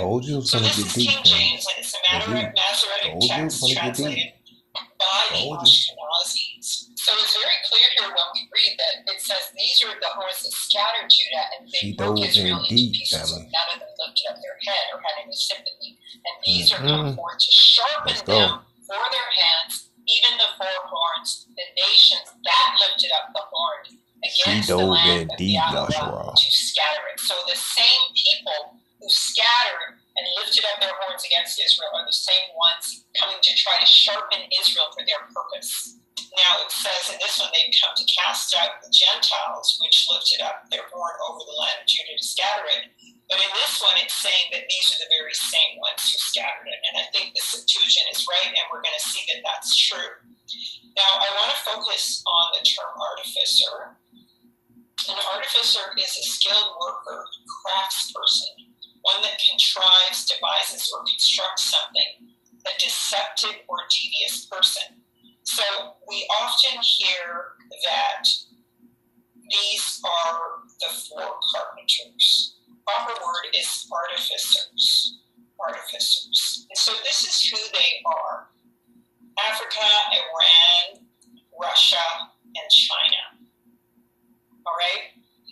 And so Iran is like the real Medo-Persians, or a part of that land was also Assyria. That's a whole section we've gone into in the other videos on the land of Ham and everything. And so we're going to get into the blurry lines around who the Medo-Persians really were, because they're a combination of Japheth and Shem, and the Assyrians were right next door. There's also Africa. Now this is Egypt, Islam, the Sudan, Ethiopia, the Danites, the Midianites. Remember I told you in the other videos on Prester John that when Joseph went into captivity, the Midianites took him off. They sold him to the Ishmaelites, who sold them to the Egyptians, and then the Edomites kept them captive, and then the Midianites helped them with their release, and so on and so forth. So These are the descendants of Abraham, all right, who war with Israel, just like these are the descendants of Shem, mixed in with Japheth a little bit, who war with Israel. And these nations are also mixed with other nations. Okay, and so there's China, who I'm going to call the Khans, and the Huns and Canaan, because the Huns, the Hun, are obviously Mongoloid. They're a mix of Canaan and Japheth. And then obviously Canaan is a descendant of Ham. And then we have Russia, who are the Khazars, Tartaria, Gog, and Magog. Okay? And so these are the nations that we're going to find both scattered Israel, and these are also the nations that are coming to what does it say? That come forth to sharpen them for their hands. So if you'll notice or remember in my videos on the Muslims, I keep reiterating over and over again that they are going to try to usurp the identity of Israel and move with Israel through the regathering. But of course, Yah is going to ultimately have it his way. And they're trying to get ahead of it all. Okay? And that's the strategy, because this is why you can't say that there are no black Edomites. I'm going to show you very clearly that there are. This is the way. Almost like premeditating families. Even sit there and says a deceptive and devious person, man. That's crazy. That's a characteristic, y'all. That's clearly dealing with the mindset. Clearly, man. That's the character of individuals, their fruits. That Hasitan is strategizing by holding on to his black players to try and usurp the kingdom again. All right? And so I've talked about that in my The Return of the Scepter video, so you can go and check that out. All right, so let's get into these 4 artificers, okay? And notice how artificer can mean an artist or a builder or master builder. I just did a Google search for images on artificers and builders, and this is the image that came up. And this is obviously a Masonic type building. I couldn't even find out what it was. It was just a random photo, and you see it's got a tree with 6 branches, and then it's got the pineal pine cone at the top. And so this is clearly Masonic imagery in a Masonic temple. And these are the master builders. These are the architects, the artificers. So these aren't just carpenters. These are those who make it alive, okay? But this is the technical definition. Master builder or master mason is a central figure leading construction projects in pre-modern times, a precursor to the modern architect and engineer. So the engineers, we know, are associated with masons, and architecture is also associated with masons. Okay, so these are the 4 carpenters or artificers. Okay, and prophetically, Esau, Edom took the top branch, took Israel, and planted them in Babylon. So that's what this top pineal gland signifies. All right, so here's one of the key scriptures that helps us to identify some of these 4 carpenters. All right, so this is in the book of Ezra 15:20. Ezra, descendant of Zadok, and Aaron of the tribe of Levi, captive to the Medo-Persia and Artaxerxes. Behold, saith Yahuwah, I will call together all the kings of the earth to reverence me, which are from the rising of the sun, from the south, from the east, and Libanus, to turn themselves one against another and repay the things that they have done to them. The fire is gone forth from his wrath, and has consumed the foundations of the earth, and the sinners like straw that is kindled. Behold, an horrible vision, and the appearance thereof from the east, where the nations of the dragons of Arabia shall come out with many chariots, and the multitude of them shall be carried as the wind upon the earth, that they which hear them shall fear and tremble. Also the Carmanians, raging in wrath, shall go forth as the wild boars of the wood. And from the land of the Assyrians shall the enemy besiege them, and consume some of them. And in their hosts shall be fear and dread and strife among their kings. Behold, clouds from the east and from the north and unto the south. And they are very horrible to look upon, full of wrath and storm. And they shall go steadfastly unto Babylon and make her afraid. And they shall come unto her and besiege her, and the star, and all the wrath shall they pour out upon her. And then shall the dust and smoke go up to the heaven, and they that shall be about her shall bewail her. Okay, so there's a couple of groups we have to look at here, and that. Pause. Not really, King King Will I Am, because during the builders that actually refused the stones was during Hamashiach days, during the New Testament. This was during like 400 years before Hamashiach even came on the scene. So in the book of Esdras, that's in the Apocrypha, this is 400 years telling you what was going to happen. Basically a reference of what you just stated right there. The forefathers of them, man. It was telling you what exactly was going to happen. You know what I'm saying? And as the nations were going to continue to crumble, Hamashiach will crush the head of that snake, man. Period. You know what I'm saying? But all the kings of the earth will come and show reverence to Yah. That's why she's showing you the scripture that was showing you, or really foreshadowing of things that was going to come. It will happen. Period. You know what I'm saying? Either in our time or in the times that's after us.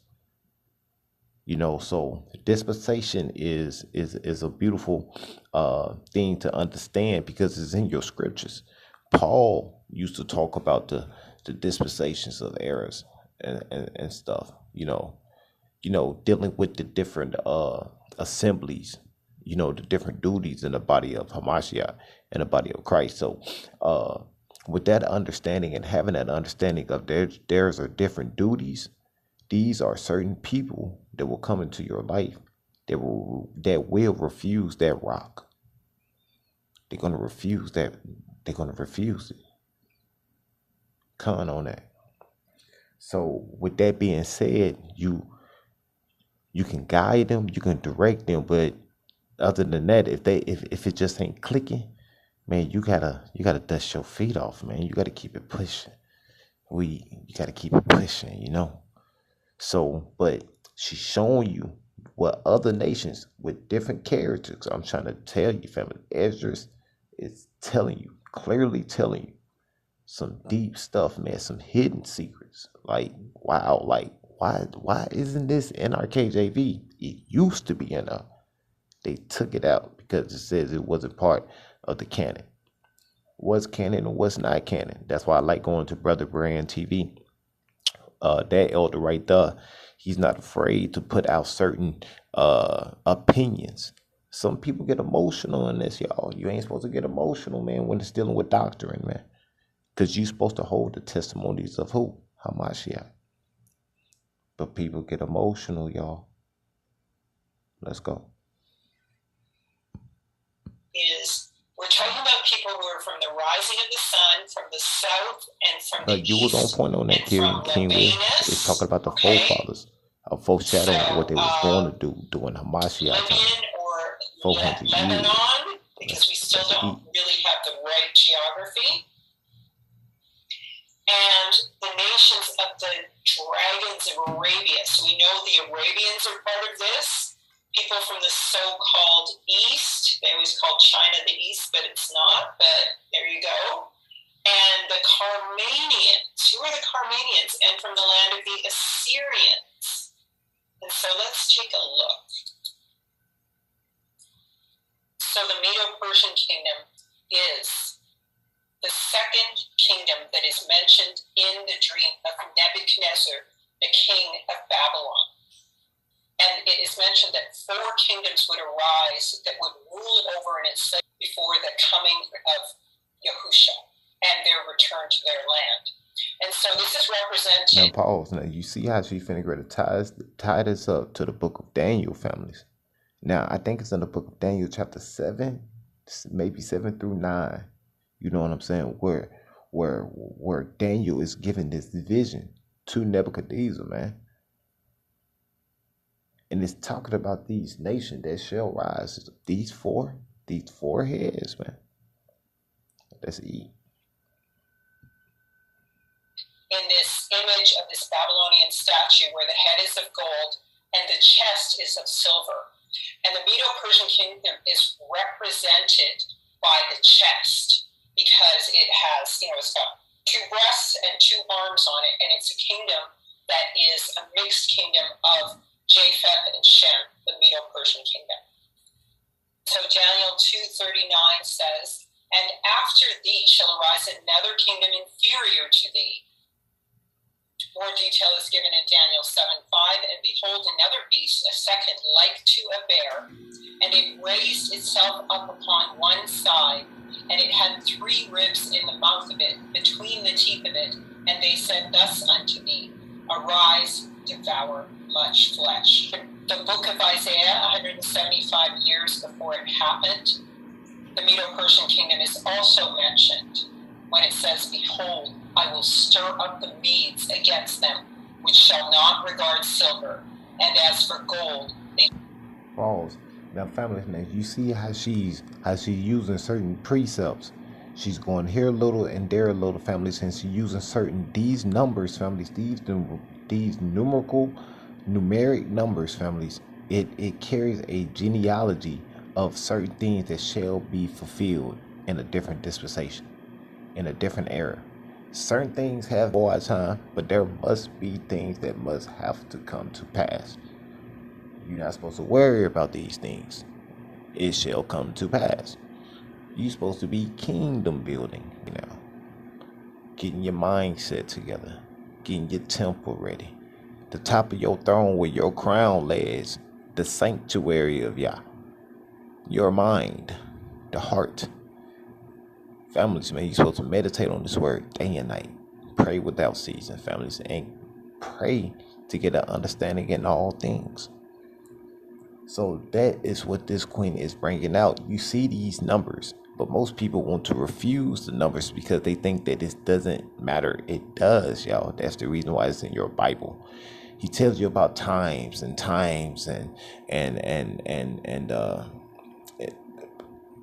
after times. You know what I'm saying? He tells you about these things. You read these in your scriptures, and then people make it seem like that it doesn't matter when it does. It absolutely does. If it didn't, he wouldn't put it in there. Let's continue. "Shall not delight in it." In succeeding verses, the downfall of Babylon is predicted, and Babylon, the glory of the kingdoms, the beauty of the Chaldees' excellency, shall be as when Yahuah overthrew Sodom and Gomorrah. Hey, King Will, man, I'm off like about 10, 15 seconds. That's what's up. Let's get an understanding, overstanding, understanding in this, families. Let's rock out, you dig? Hey, this Octi Rachel went in, family. She truly did in this presentation.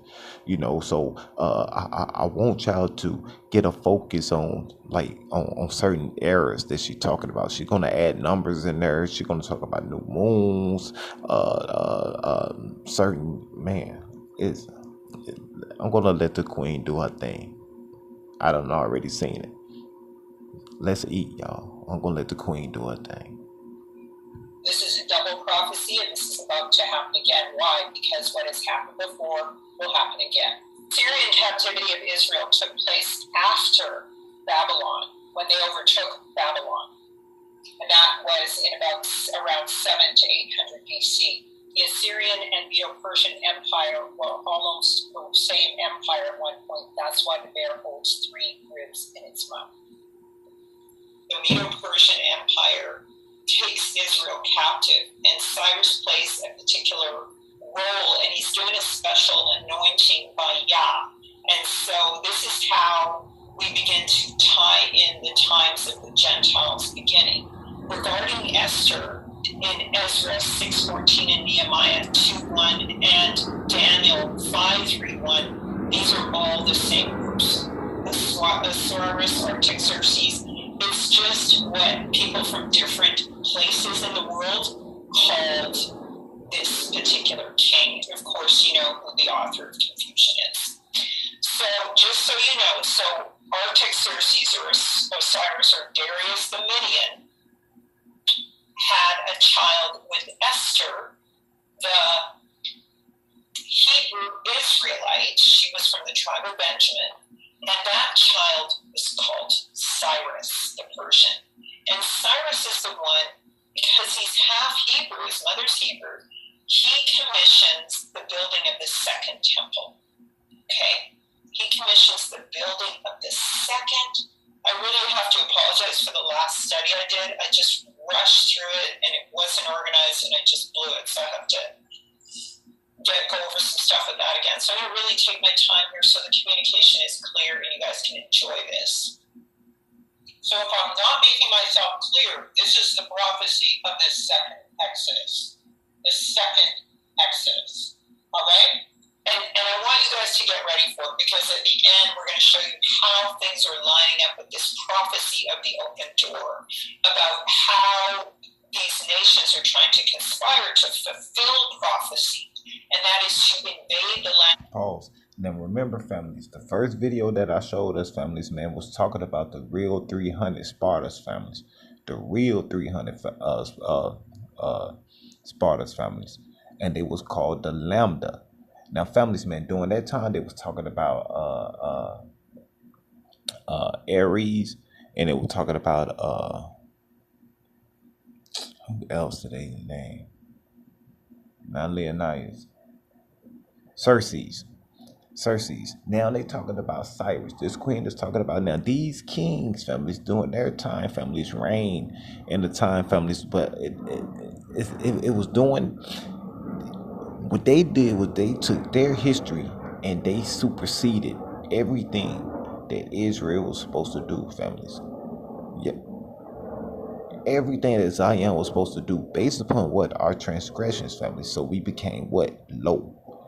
You had to become low. Back to the dust of the ground that you come from. So every time that you thought that you had any type of pride was one of the 7 things that the Most High Yah hate.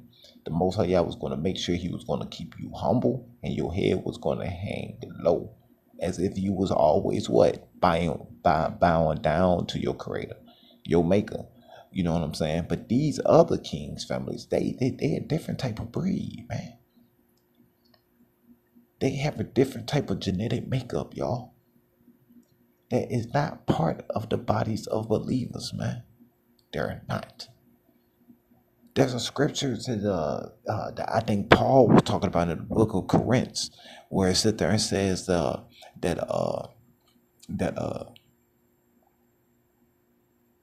a spirit will leave his house and it will go out there and wander. And if it can't find a place, another home, it will come back to the house for which it came. More powerful than it was before, because it's going to have like 7 other demons attached to it, man. You're going to bring a whole legion of them, y'all. After it flee, because it came back to an empty house. Your house will be clean. It's empty. And the Most High is trying to fill it up. Just overflow it, families, with just only his understanding. Because those that worship him must worship him in spirit and in truth. So the testimonies that we're supposed to have is only the testimonies of Hamashiach, families. He comes as the whole volume of the book. It's written of him. So families, them are the only testimonies that we supposed to be carrying as a burden, but it's really not a burden. Why? Because you meditate on this word day and night. You rocking out with this. You have other brothers and sisters that with you, scattered abroad, worldwide, man, internationally, globally, y'all, that you could reach out, what? From your phone, man. That is deep. Beautiful, y'all. And we living in that time. The Most High is trying to show us something, y'all. That's why we gotta have a what? A type of submission to Shema. Hear him, man. Just listen. Those that have an ear, let them hear, man. Let's continue. Of Israel and defeat the Babylonian Empire. And so this is all building towards that. So please stay tuned for the end. All right? Remember, everyone started calling themselves Jews during the time of the Medo-Persian Empire because they went through that whole situation with Esther and Mordecai, her uncle, where they tried to slaughter all of the Jews. And that was one of the sons of Esau. And so because of that, what happens is that everyone, all the Edomites, start calling themselves Jews at this point. In the book of Esther 8:17. And in every province and every city, wheresoever the king's command and decree came, the Jews enjoyed gladness and a feast and a good day. And many of the people of the land became Jews, for the fear of the Jews came upon them. All right, and according to the Jewish Encyclopedia, the Jews admit they incorporated their eternal enemy, the Edomites, into their own religion to become part of their people. All right, they incorporated the eternal enemy, the Edomites, into their own religion to become part of their people. Thus, at this juncture of time, the Edomites were incorporated with the Jewish nation, and their country was called the Greek and Romans Idunia. Okay, this is a Jewish encyclopedia. I'm just showing you that because this is even a time when now Gentiles call themselves Jews because they're in the Medo-Persian Empire. All right? So this is the beginning of the switch. All right, this is the building of the second temple and the beginning of the... Pause. So when people be coming out there like, man, what does it matter if you Israel? What does it matter? Families, it's not there. It's a reason of why it matters, families. You know what I'm saying? It's not the reason because, families, it's not our reason. We just have a duty to fulfill whatever that reason is. There's a purpose behind it, y'all. It's a purpose, man. That only our maker, families, has the will for it to be done. So for us to even question that, families, we're gonna have a mindset of Job. Don't do that. No. Or you want to be like who? Jonah? When the Most High Yah sent you to go do a duty and you went the other way? No. You're not supposed to be moving like that. Obey orders. Other than that, you AWOLing. You going off. You going straight left. And you know you capping. So with that being said, families, they showing you, families, that there was a switch. Understanding history is for you to even understand the timeline of when the switch happened. Who was the people that came way before you, way before your existence? Who was these people? What was they doing? What they had going on? What did they truly believe before you came on the scene? Man, this stuff gets deep, y'all. When people actually bring out documents like this, man, and then families, they put it in simple format just so you can understand, and then they pinpoint certain areas in their presentation, like, hey, focus on this. I'm finna chop it up for you. I'm finna chop this thing down in basic terms, and this stuff finna get edifying, y'all. It finna get, man, we finna eat good. This queen is finna go in. She is not done. Far from it. Switch. But what's so special about Cyrus? What was he commissioned to do? Now, in the first year of Cyrus, king of Persia, that the word of Yahuah by the mouth of Jeremiah might be fulfilled, Yahuah stirred up the spirit of Cyrus, king of Persia, that he made a proclamation throughout his kingdom, and put it also in writing, saying, Thus saith Cyrus, king of Persia, Yahuah Elohim of heaven hath given me all the kingdoms of the earth, and he has charged me to build him a house at Jerusalem, which is in Yahudah. Who is there among you of all his people? His Elohim be with him, and let him go up to Jerusalem, which is in Yahudah's land, and build the house of Yahuah Elohim of Yashar'Al. He is the Elohim which is in Jerusalem, and whosoever remaineth any place where he sojourneth, let the men of his place help him with silver, and with gold, with goods, and with beasts, beside the freewill offering of the house of Elohim that is in Jerusalem. This was 6:14.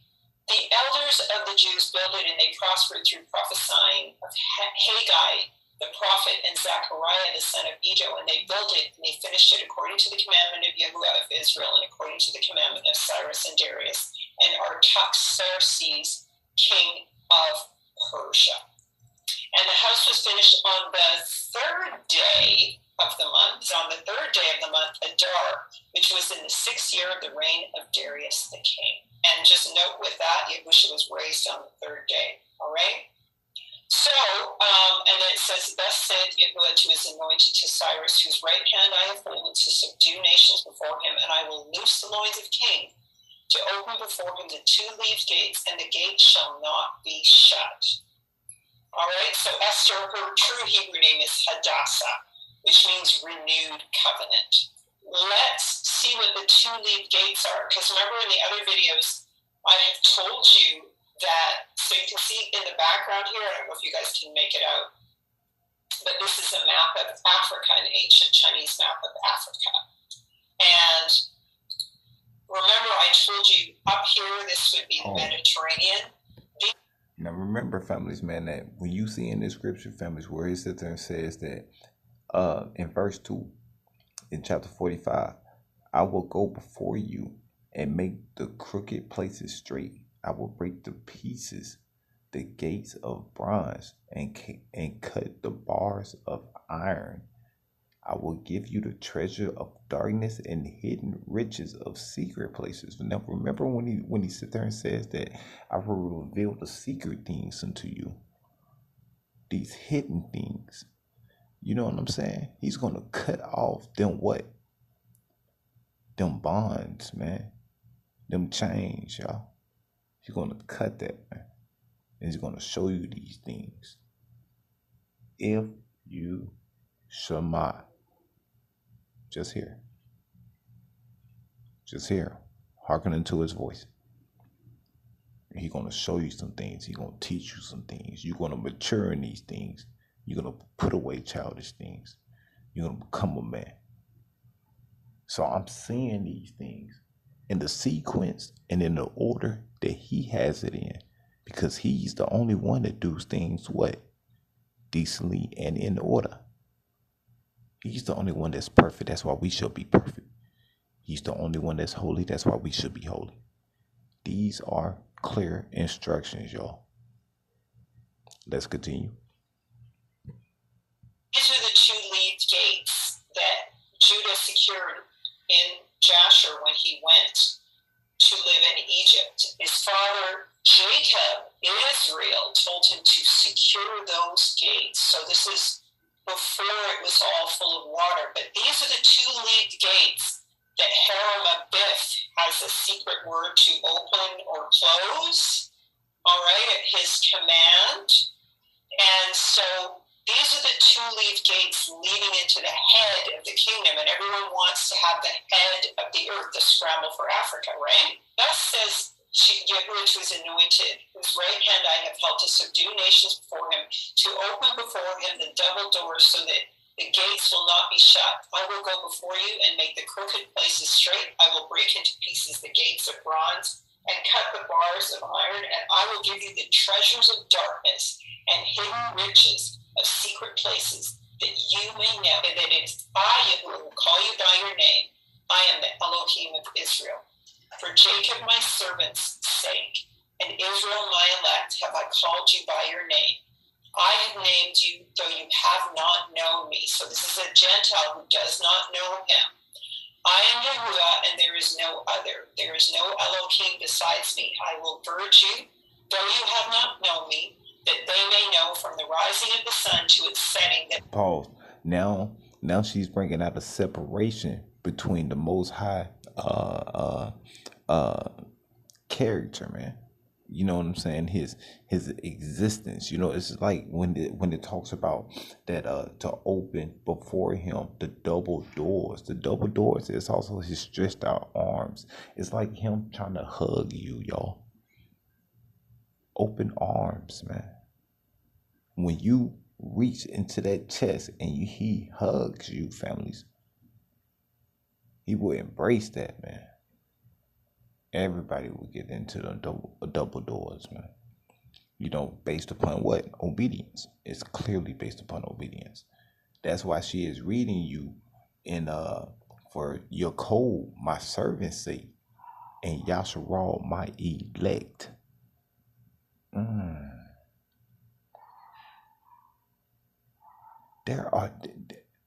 These are instructions, man.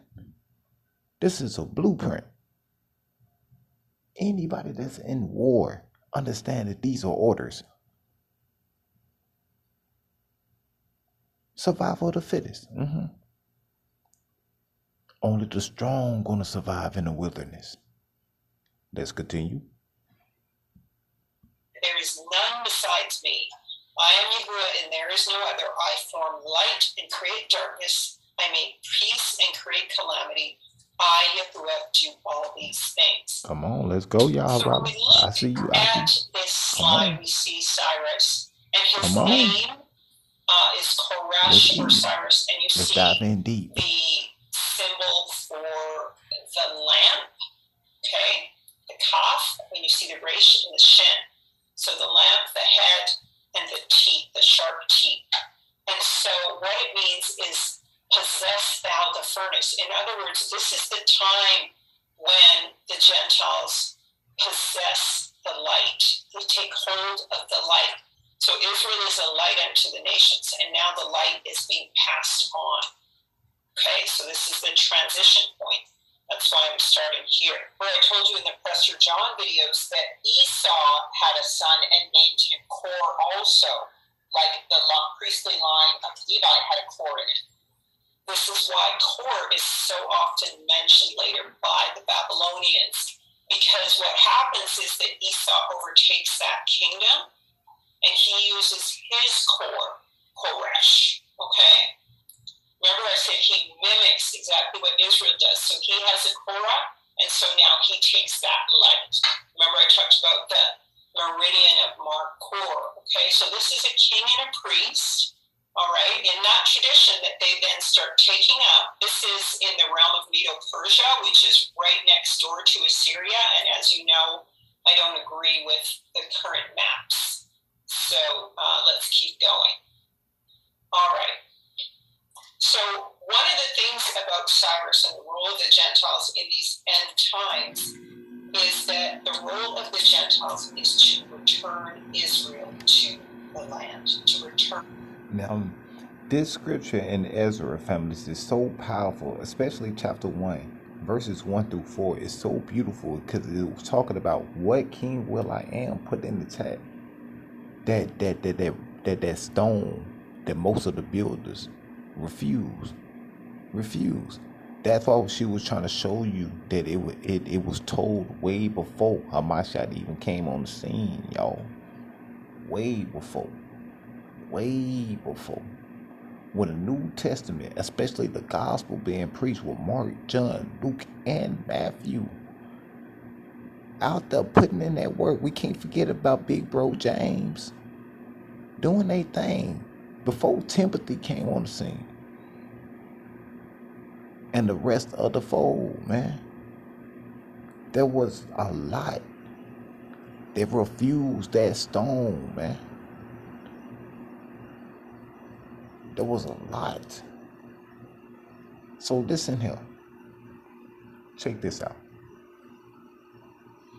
It sits there and says in verse 2 that thus says Cyrus, king of Persia, Yahuah, our Elohim, of the Shamayim have given me all the kingdoms of the earth. And he have charged. A charge, families, is a order. This is a duty. The question is, who gave the order? They told you who gave the order. Yahuah.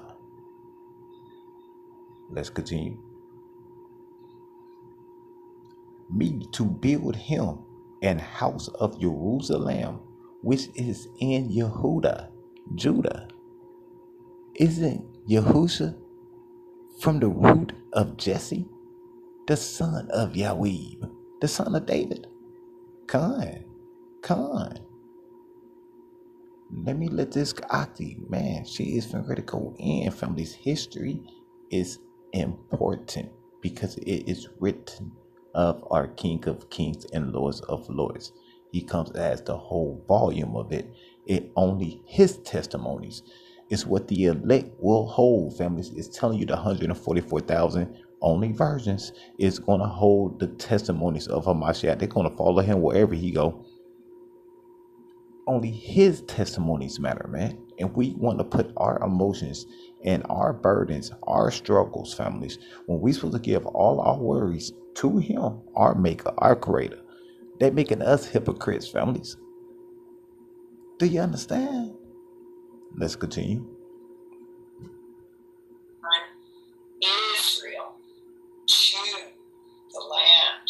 What's being proclaimed here is that vessels of silver and gold and offerings, all of these things, he is commissioning to be brought forth like a priest. And what is Israel? Israel is Yah's portion. Yah, it says, from beyond the rivers of Ethiopia, my offering shall come. Okay, the offering, so the gold, articles of silver and gold. The light will return. Is light, right? So this is the offering. So he built in the natural this physical temple, and he put forth the money to do it, and he commissioned it because he had a good teaching mother who told him to follow these Hebraic ways and rebuild the temple. All right? And so that's what he does. But in these end times, he must now bring the nation, which is the offering and the temple, back to the land. So that's the role of the Gentiles today. Then rose up the chiefs of the fathers of Judah and Benjamin, and the priests and the Levites, and all of them whose spirit Elohim had raised to go up to build the house of Yahuah, which is in Jerusalem. And they were all strengthened in their hands with vessels of silver, gold, and goods, beasts, and precious things, beside all that was willingly offered. Also Cyrus the king brought forth the vessels of the house of Yahudah, which Nebuchadnezzar had brought forth out of Jerusalem, and put them in the house of his Elohim. So they're in captivity to a Babylon, and he had to release the treasured people and the vessels, which is the people, back to be put into the temple. Even those did Cyrus the king of Persia bring forth by the hand of Mithredath, the treasurer, and numbered them to Sheshbazzar, the prince of Yahudah. All right? So there we go, the offering. What has happened before will happen again. Now, the Medo-Persians were judged, okay? And I'm going to kind of show you who exactly they are, because they're not the Iranians who are in the land right now, or the Iraqis. Those are all these other 10 nations that have mixed in, the fallen nations that have mixed in with Israel or who have taken over the land. So these are the judgments, right? So Yah went against Damascus with the burden of Damascus, okay? And he said, I will break the bar of Damascus and cut off the inhabitant from the plain of Ammon, and him that holdeth the scepter of the house of Eden, and the people of Syria shall go into captivity unto Kirk, saith Yahuah. So we see the Assyrians are also, that general area is Medo-Persia and Assyria. It's all kind of the same thing. It's the Shemites' land. It's the land of Aram, okay, and Elam. And these are all the Shemites. All right? And so the punishment, like I said, in 2014, the burden of Damascus, behold, Damascus is taken away from being a city, and it shall be a ruinous heap. Now, there are other cities that have been ruinous heaps, but even in that land of Iran, it was taken away in 2014. And then this discusses the fortress of Ephraim shall cease. And the kingdom from Damascus and the remnant of Syria they shall be as the glory of the children of Israel. So these things have happened to them. Damascus is waxed feeble and turned herself to flee. Fear has seized her, anguish and sorrows have taken her as a woman in travail, because Damascus went under punishment, because they did not remember their brotherly covenant as Medo-Persians, as Shemites, okay? And so Yah punished them. And so the people in those regions have been under judgment for the longest time. That's why Iran is always being attacked. And that's why the economies of the people in India and stuff, because that is the land of Shem. So I believe that's Assyria, actually. And I've shown you that before in videos. We're going to go over it in a second. But they have been under judgment. Remember, Roman Emperor Lucius Septimus Severus, Roman Empire from 193 to 211, after consolidating his rule over the western provinces, he waged another brief, more successful war against the Parthian Empire, the Persian Empire. That Choco says, man, that in the year of 193, during the year of the 5 emperors, very interesting. Very, very, very, very interesting. Oh, okay, families. Now, during the time that with Alexander the Great, especially when he died, families, they divided his nation into what? 4 kingdoms. The 4 generals, man, of his army, families. Soon after he died, man, they split that thing into 4. Same thing go with Julius Caesar. When they ambushed him, families, all those that was part of his own council, they all took a stab at him. They divided his empire as well. This right here is very interesting. Let's continue. Sacking their capital in 197 and expanding the eastern frontier to the Tigris. All right, and then it says he enlarged and fortified the lines Arabicus, Arabia, in the area of Petra, and he campaigned in Africa and Mauritania. This is a black Edomite Roman king defeating Persia. This is judgment on Persia. All right. So the Assyrian Empire, I said before in another video that Esau had taken over the Assyrian Empire. He was, I believe, part of that Assyrian captivity, right? Because this says the Hebrew of Akkadian Tekla Apesara, meaning my trust is in the son of Isara. Isara being the main temple dedicated to the god Ashur in the city of Ashur, was the king of the Neo-Assyrian Empire from 745 BC to his death in 727 BC. One of the most prominent and historically significant Assyrian kings, and is widely regarded as the famous founder of the Neo-Assyrian Empire. Neo-Assyrian. Okay, so Esau became the king of Babylon. Almost taking us back to they want to almost amplify him as a demigod. Nero. Now Nero in his time, families, was, man, he was almost a resemblance, or what most people want to call, of Nimrod. This information is deep, y'all. Man, history is important, families, especially when you go to the classes, man, and you have other brothers and sisters that's been talking about stuff that you had deep down inside, but you really just don't have the proof, the something that you can just have a conversation on, something that you can have some back up. You know what I'm saying? But now you do. Now you do. I love it when the elders sit there and say, man, that the new generation just ain't getting it, man. Especially during the time in their eras. when they didn't have technology. Technology wasn't booming like that, man. And they sitting over here like they still in existence, telling us that, man, we taking things for granted, man.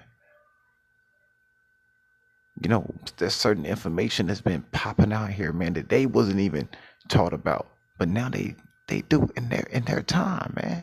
But they way older than us, man. OGs, man. OGs. But they getting an understanding, it's clicking. But the song, nah, man. The switch ain't turned on, y'all. But let's continue. When he killed Nimrod, and Babylon is Egypt. We always go over that. Mitzrayim, Babylon, Egypt, all the same thing. That is his empire. The Sahara Desert.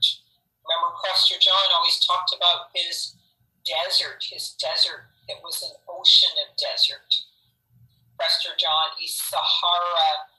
And it says that the Assyrians would be rebuilt and repatriated even before Israel, because Israel did so wickedly. And we see the East Indians in India, Assyria, are coming up now, right? Economically and power-wise. Because they were repatriated even before Israel. They've been built back up again before Israel. It's not the people they call the Assyrians. There's the descendancy from the fallen angels, a lot of them in there. And there's a lot of other brown people in those lands too. Dragons of Arabia, and also the Carmanians. So when we look at the word karma, I said, hey, karma, what about karma? I looked it up on the map, and it's in India. So like I said, this is the land of Shem, all right? And the Carmanians, it's a place in New Delhi, which is the capital of India, all right? Carmania, all right? So it's spelled differently with a K here. Carmania is a place in the region of Bihar, India. Here are some images of the land, Bam Fortress, etc. Kerman Province. Let's go ahead and look this up. Got that from Wikipedia. And now we talked about before how in India there was, at the edge of it, this place on the rock of Sri Lanka. So Sri Lanka is just off India because it seems like it broke off in some kind of catastrophe, right? But in Sri Lanka is this cave temples of the lion. Now this could be a dragon or a tiger, or it could be a lion, because there were these images of this lion around as well. Hey, con on that, Yashar'Al. One thing about this truth right here, families, is that area over there, families, is absolutely amazing. Look how beautiful that scenery is, man. Not trying to say that our stuff ain't over here on the West Coast ain't dope. But families, the East Coast got it going on, man. That's where the beginning of creation happened at, families. You can't tell me over there ain't got going on. I ain't never been over there. But I can feel it in my spirit, families, that I came from over there. I know for one thing, families, I was born and raised right over here. You hear me? In Arkansas. You hear me? Reside in the H-Town. You dig? But for some reason, families, it feel like that the root, my roots, come from somewhere else, man. Some people want to sit there and call about the aboriginals, the indigenous people, those that come from the Americas. I ain't got no problem with that, man. But something deep down in my spirit telling me that I ain't come from over here. My roots come from somewhere else. I'm trying to find out where. But they ain't from over here. Well, and so that could be Lion of Judah. That's also who the Iranians are known to be. They're known to be rams, but it is definitely a Hebrew or Shemitic symbol. And remember in the video about the Hamites, we went into this, that building, there used to be this huge empire up there, this huge structure and kingdom. You could see all this terraced land. And there were all these great waterfalls and everything that were an obstruction to make your way finally up to the kingdom. It was a strategic point for war. It was a huge kingdom, and it's claimed by the East Indians, and of course, worshiping their gods. But we find out the architect was Maya Sura. So we know Sura means for Assyrian, and Maya, well, we know the Maya are the Hebrews when they were in the middle land over there between America and Africa, right? And they were called the Maya when Joseph ruled there. They were called the Maya. And so in the Hindu scriptures, they have the Maya Sura. So these are the Assyrians. And so this was a ancient Indian science, families. This is some stuff I don't be looking up on the daily. I'm keeping it above with you. I be thinking, yeah. Did he be like, hey son, you better check this out. You better check this out. Your sister did something over here. You better check out Big Sis. And I got the time to say, what? Like, what? Sis, where you get this from? Like, what? Huh? What? Huh? Where? Huh? What? Huh? Dropping off gems, man. She ain't done, Yashar'Al. She ain't done. She warming up. Famous architect. So this guy was very likely a Hebrew. And there's more evidence on it. So we see again that it's Assyria, Sumerian, Asher. So that is Assyria. Okay. Now they geographically show it as being different, but when you look at the words, that the affiliation of this architect was with Asura, and this is in the land of Shem, so it's Assyria. Okay? And of course, Esau, this is an image from 1905, Esau ruling in India or Assyria. Here he is, a black man. Look at his servant is a sister with her head wrap on, and look at his black sheiks with him, right? Black Arabs. Seen the situation in Ukraine, you've seen how the world is responding. Now let me show you how the world is covering this invasion. I'm talking about the media, especially Western channels. How are they covering Russia's invasion? With latent racism. But they do not see hardships. They only see race. The color of your skin, the color of your hair. Let me show you exhibit number 1. This exchange happened on the BBC, the so-called Guardian of Unbiased Reportage. Listen to how their panel describes the refugees from Ukraine. It's very emotional for me because I see European people with blue eyes and blonde hair in sheep. People with blue eyes and blonde hair.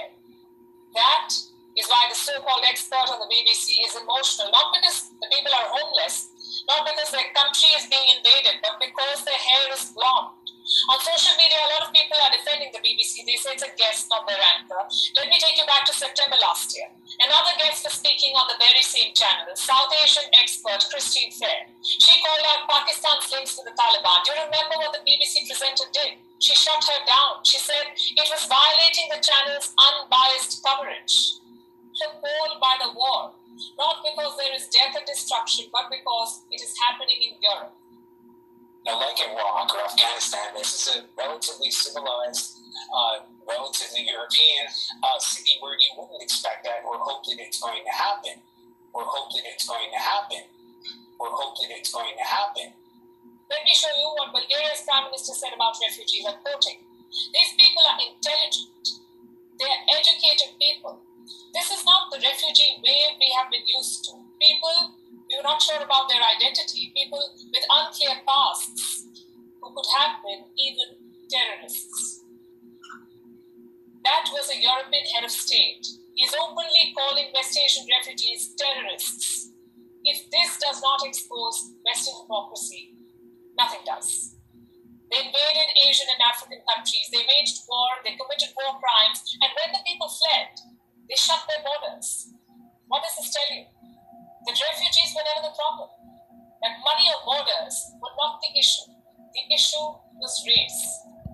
Our families, only thing that we bring in our families is that families, there's different types of characteristics out here, families. Man, the color, especially those that are melanin, you know what I'm saying? Man, Families, understand, families, it's the fruits, families, that you shall bear, families, that's going to judge you. It's going to show you who you truly are.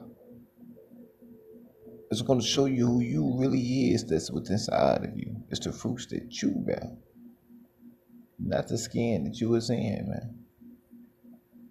Because that flesh, best believe, the transgressions that we did in the garden, the families, that what gave us the skin that we are in, man. Other than that, families, we was A1. We was solid, y'all. Truth seekers. Now, coming to this fallen state, we must rise up in the valley of dry bones, Yashar'Al. You have to be obedient in something, Zion. This stuff right here is deep, man. I ain't got that much on my phone, families. We're going to rock out, man, till the wheels fall off. Maybe we can play a joint before we leave out this thing, man. But we're going to try to get as much more information as possible. She did about two hours in this, man. Like just dropping off gems just for you to do your own due diligence. Do your own research, man. She ain't the only one that's in the battlefield, y'all. She's not the only one. There's a lot of soldiers in the body of Hamashiach families that they got orders, families. They got duties, man. Rock out with that. Be a Berean in the scriptures. You know what I'm saying? Seek him, families. Meditate on that. Pray without ceasing.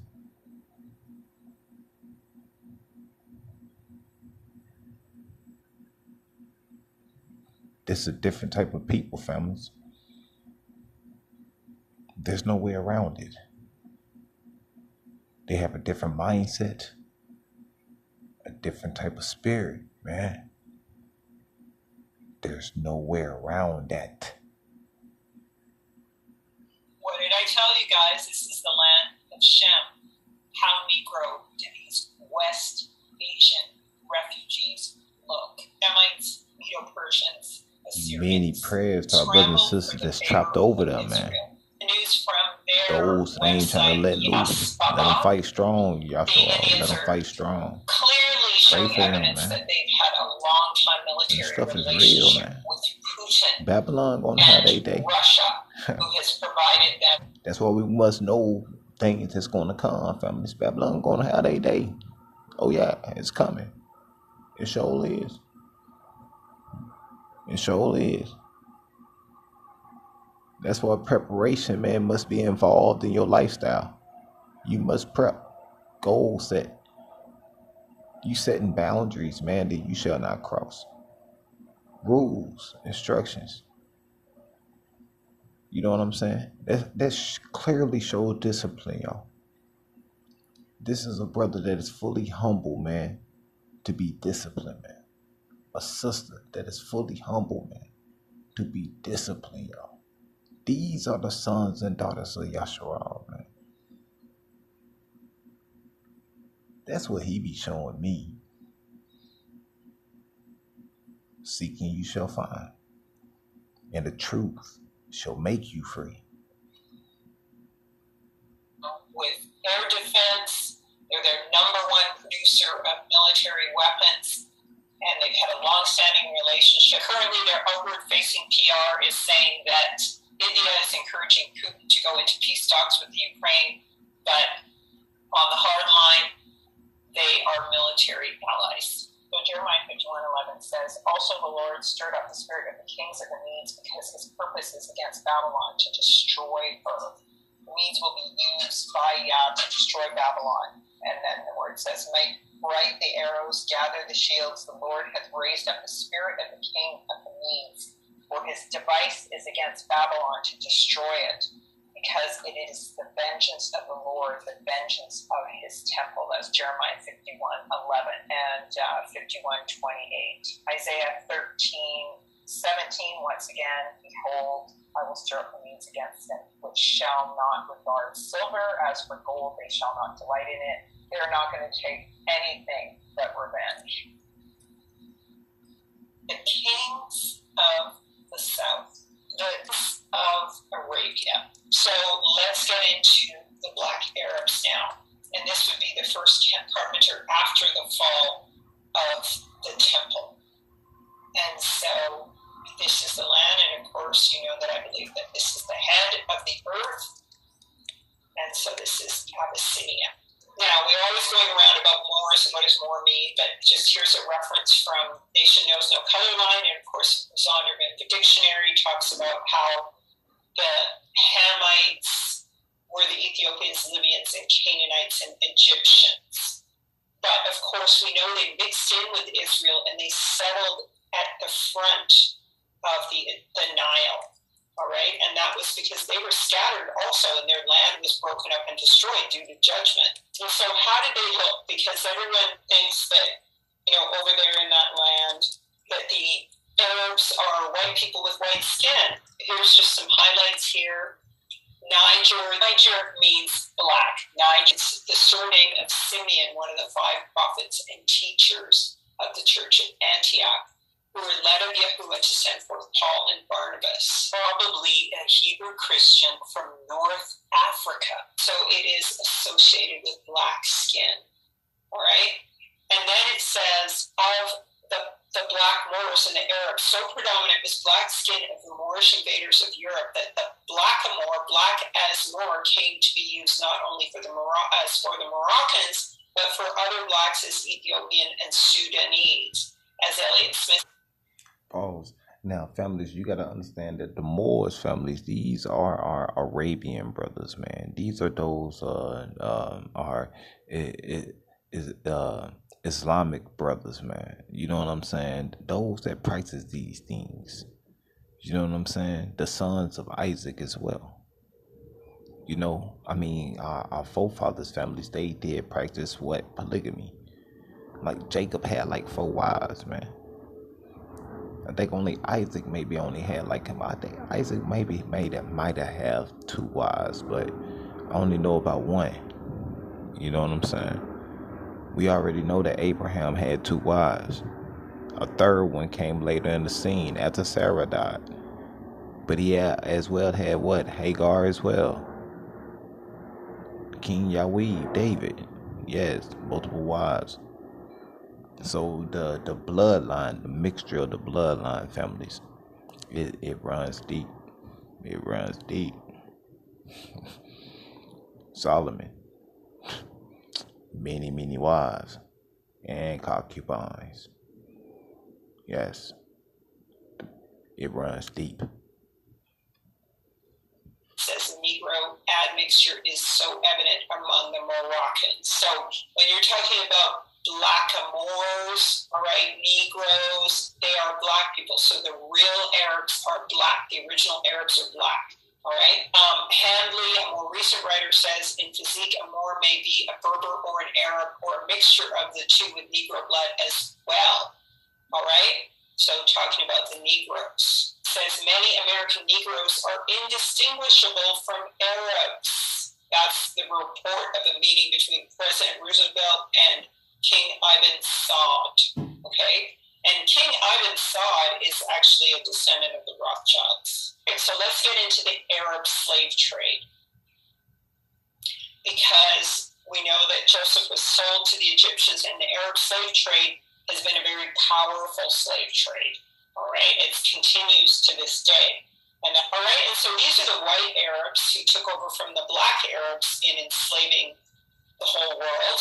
But first it started, of course, with the original Arabs, who were black Arabs. You know, as we're learning more and more now, there was a conflation, in other words, a confusion and mixing of the identity of the Moors and the Jews, because it became taboo to call yourself Hebrew or Yahudim because you would be persecuted or killed. So they started calling themselves Moors, and Edom was calling themselves. Pause. So they tracing down the you can go to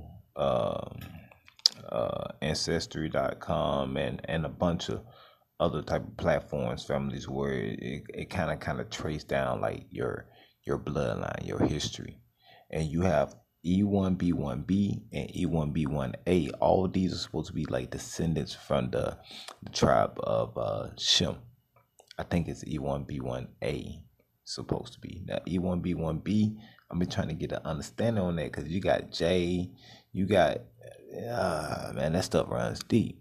So when you go into the scriptures where it tells you, man, don't go into the genealogies and stuff like that, that's because if you're not seasoned in that, it might kind of, get you kind of lost. But if you got tough skin and you can kind of take it, then the Most High is going to direct you where you need to go.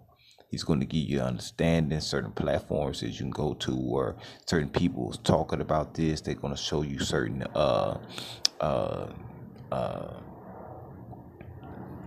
what's the word they be using? I don't want to mess up the word, families, because I've been trying to understand these things, So I see beautiful Queen Rachel is putting out the exact same thing, families, but she as well going to ancient history. And none of this stuff, man, this stuff is deep. It's deep, man. Religion is something else, man. It's a poison, man. Making your mind a disease off what? Information, knowledge. The lack of understanding that we all might have in certain areas. Let's strengthen that, man. Iron sharpen iron. Let's go. But it's actually the Moors who enslaved. When they talk about slavery in West Africa, or even coming out of Europe, if you're talking about slavery, you're talking about the Edomites, the Arab Edomites, and the Arab Africans, the Arab Muslims, enslaving the Israelites and even force converting them to become Muslims, and then sharing and taking on their identity. Again, this is the Umayyad dynasty, and they were a Bantu dynasty who were West Africans, so they were Shemites, and they helped the Arabs to conquer Western Europe because the 10 tribes had lost the North African and Western European territories that belonged to Shem. And there is no northern border for the land of Abraham. It goes all the way from the Ethiopic Sea, which is the Egyptian Sea, according to Jubilees, and then all the way to Euphrates. There's no northern border and there's no southern border. In fact, it goes all the way to the tongue of the sea. So that means it goes all the way to the Rubus Negro. So that was their territory. And they lost it when they had their scattering. And so Judah and the remaining tribes that were scattered had to fight to get it back, because when the temple fell and even Rome was broken down by the... This is going back way before Muhammad, man. Way before that cat. Man, down at the bottom, families, do you see what that says? This individual, families, down at the bottom, families, it says, this marked the beginning of the Umayyad dynasty, the first hereditary dynasty in the history. Oh, that's my brother. That's my big brother right there, y'all. That's my Aki right there, man. The first hereditary dynasty in the history of the Islam, and the only one to rule over the entire Islamic world of its time. Are we reading what we... Did she just put this... Did this queen just put this out there like that? Way before Elijah Muhammad now. Ooh. Interesting. I want to know if Malcolm X himself knew this, man. People want to call him a coon. But at the end of the day, before he died, he was seeking some type of truth. This right here is deep. That's a democracy, y'all. To rule, only one to rule the entire Islamic world of its time. Only one.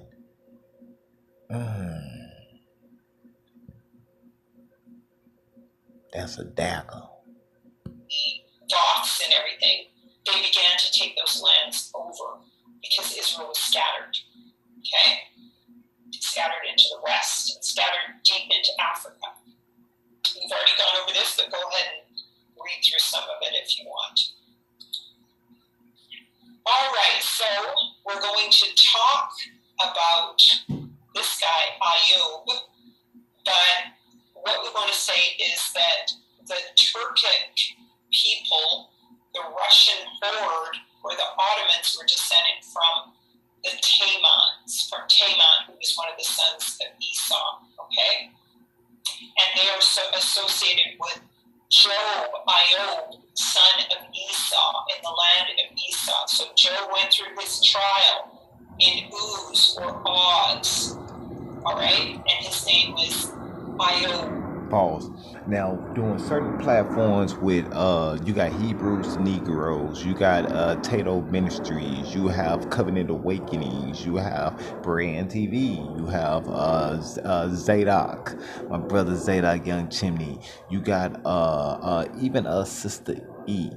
There are certain platforms, families, where they speak about families who were the true biblical twin of Jacob, Esau. Now, these are certain individual families that's supposed to look exactly like his brother. Exactly like him. Just a little pale. Just a little pale. Now, families. It was the character of Esau that made him switch off not only from the covenant that Yahuah made with Abraham and Isaac, but then gave it to Jacob.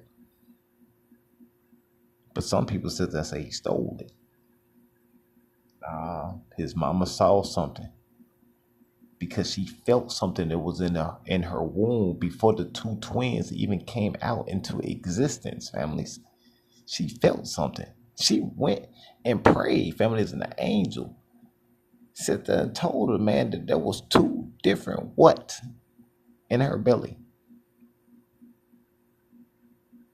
Characters, man. These are personalities, y'all. Some people is going to be what? Black sound bowls, backstabbers, man. Snakes, serpents. Some people, families, are going to be ride or dies, y'all. True friends. Just like Yah was to who? Abraham. Yah said Abraham is a true friend to him. A father of faith. So let your faith endure. This right here was powerful, y'all. I know we ain't got that much time because I'm sitting at 6%. Family, she went in. The reason why she's showing you this individual that's on the screen is showing you a true, not a Uncle Tom, but a black sambo. A Uncle Tom, truly biblically, was a slave that was actually out there helping those, man. Those that had a high type of thing that was on a plantation. They had a high status. They were going to help those that was in the field. A sound bowl was the snitch, man. Always going back, snitching, backstabbing the people. Black sound bowl. Esau. It's the character of an individual, man. Their fruits.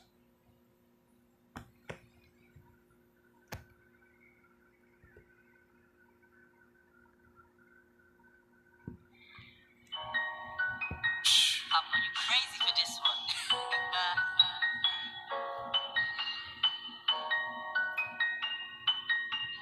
one. Man, we out to Zion.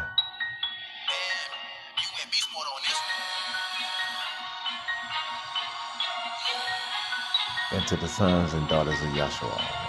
Thank y'all for rocking out. Salute, respect. I don't feel y'all don't care if y'all feeling me. Yeah. The most high y'all words really speak to me. Yeah. Either metaphorically or literally. Yeah. We can't vibe if you only live physically. Yeah. Saying when I be draining my energy. Don't like to argue with messing my energy. I can't let all you wicked folk get to me. Living right, trying to live for infinity. Got a life, cause I just got a mini me. If she's worldly, we can't be if she's into me. If she's righteous, then that sister's attending me. I had to clean my soul and do it clinically. Y'all is the number one primacy. If you wicked, can't reach my vicinity. Read them curses, no outfit is fitting me. We get killed or locked up in facilities. I'ma show y'all with all my ability. We be judging and end it visually. I cut you even if you kin to me. Had to stop living wicked and sinfully. Y'all created this people so meanly. If they say die, I'll leave y'all, I'm like finish. I'm righteously lit so the wicked can't kill me. I got stabbed in the back, people swindling me. Had to cut away snake with the mud. Reeking righteousness, she love my order. Popping scripts at the ops with no soda. Got that sack full of scripts with no coda. Shackles on our moms, we been facilitated. Threw away the old me, needed a replacement. Tryna make it even if I barely make it. Y'all gon' quake this place, he bout to hard, I'm shaking. I got this paint on me like a garment. We don't do badge, bigs, or a sergeant. Y'all had to wipe me clean with the shaman. I'm fully equipped, I got my mental sharpened. I'm drinking that realer like I work at Target. From slicing enemies and shooting at targets. You refuse the truth because your heart is hard. Either swim my soul, but that day I won't bargain. I up the sword, when it's time to battle. I had to drop sin, I can't even dabble. Don't eat from the tree of life, just do one day right. You the type that gon' bite from the apple. Don't mess with my people, cross them, and I promise I ride like a saddle here. I let them bullets fall like I'm a Seahawk and in Seattle here. Ain't talking about genocide, I'm protecting my head to make sure that was clear. Don't let me go side to side or let me slip inside, y'all need you still. Make the service of y'all a priority. Tryna live my life righteously and morally. I'm like a kid with a sweet tooth, the scriptures opened up and it's just like a candy store to me. Keep laws accordingly, speak the truth and be on one accord me. I give praise to the one living immortally. Spoke the truth, then people started reporting me. We can't kick it if you living immorally. I done drama since I did it urgently. I was injured, y'all put me through surgery. I've been just trying to stay afloat currently. Y'all adjust, so don't try to put perjury. I woke up to the Hebrew book, yeah, with my fringes and get different looks. If you see, you won't get out the hood, yeah. We the nation y'all never forsook. I don't bother nobody, don't bother me. You can get hit with metallic. Y'all hate me dead in the head with the truth, something just like a mallet. The way I be speaking this drill, a lot of people will call me Smart Alley. Tryna score me some souls to the kingdom, I might as well play for the Mavericks. I am a spiritual warrior, keeping my soul sharp and ready, cause this is survival. If you a spiritual whore, do away with the enemies, wicked deities and idols. Y'all gave me the life of a servant, I praise him, he delivered me from being suicidal. I don't click to the New Testament because I'd rather just live out the truth in the Bible. Y'all can keep the cash, I want spiritual riches, tryna hit the lotto. Truth be getting spread it into the masses like a hornady hollow. I be gripping on spiritual food, put it straight up my mouth, chew and swallow. I get to spitting these scripts at the ops, got it on fully auto. We've been through the most sorrow.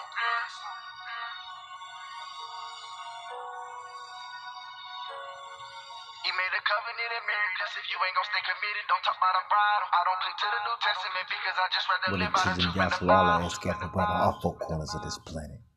We forever out here.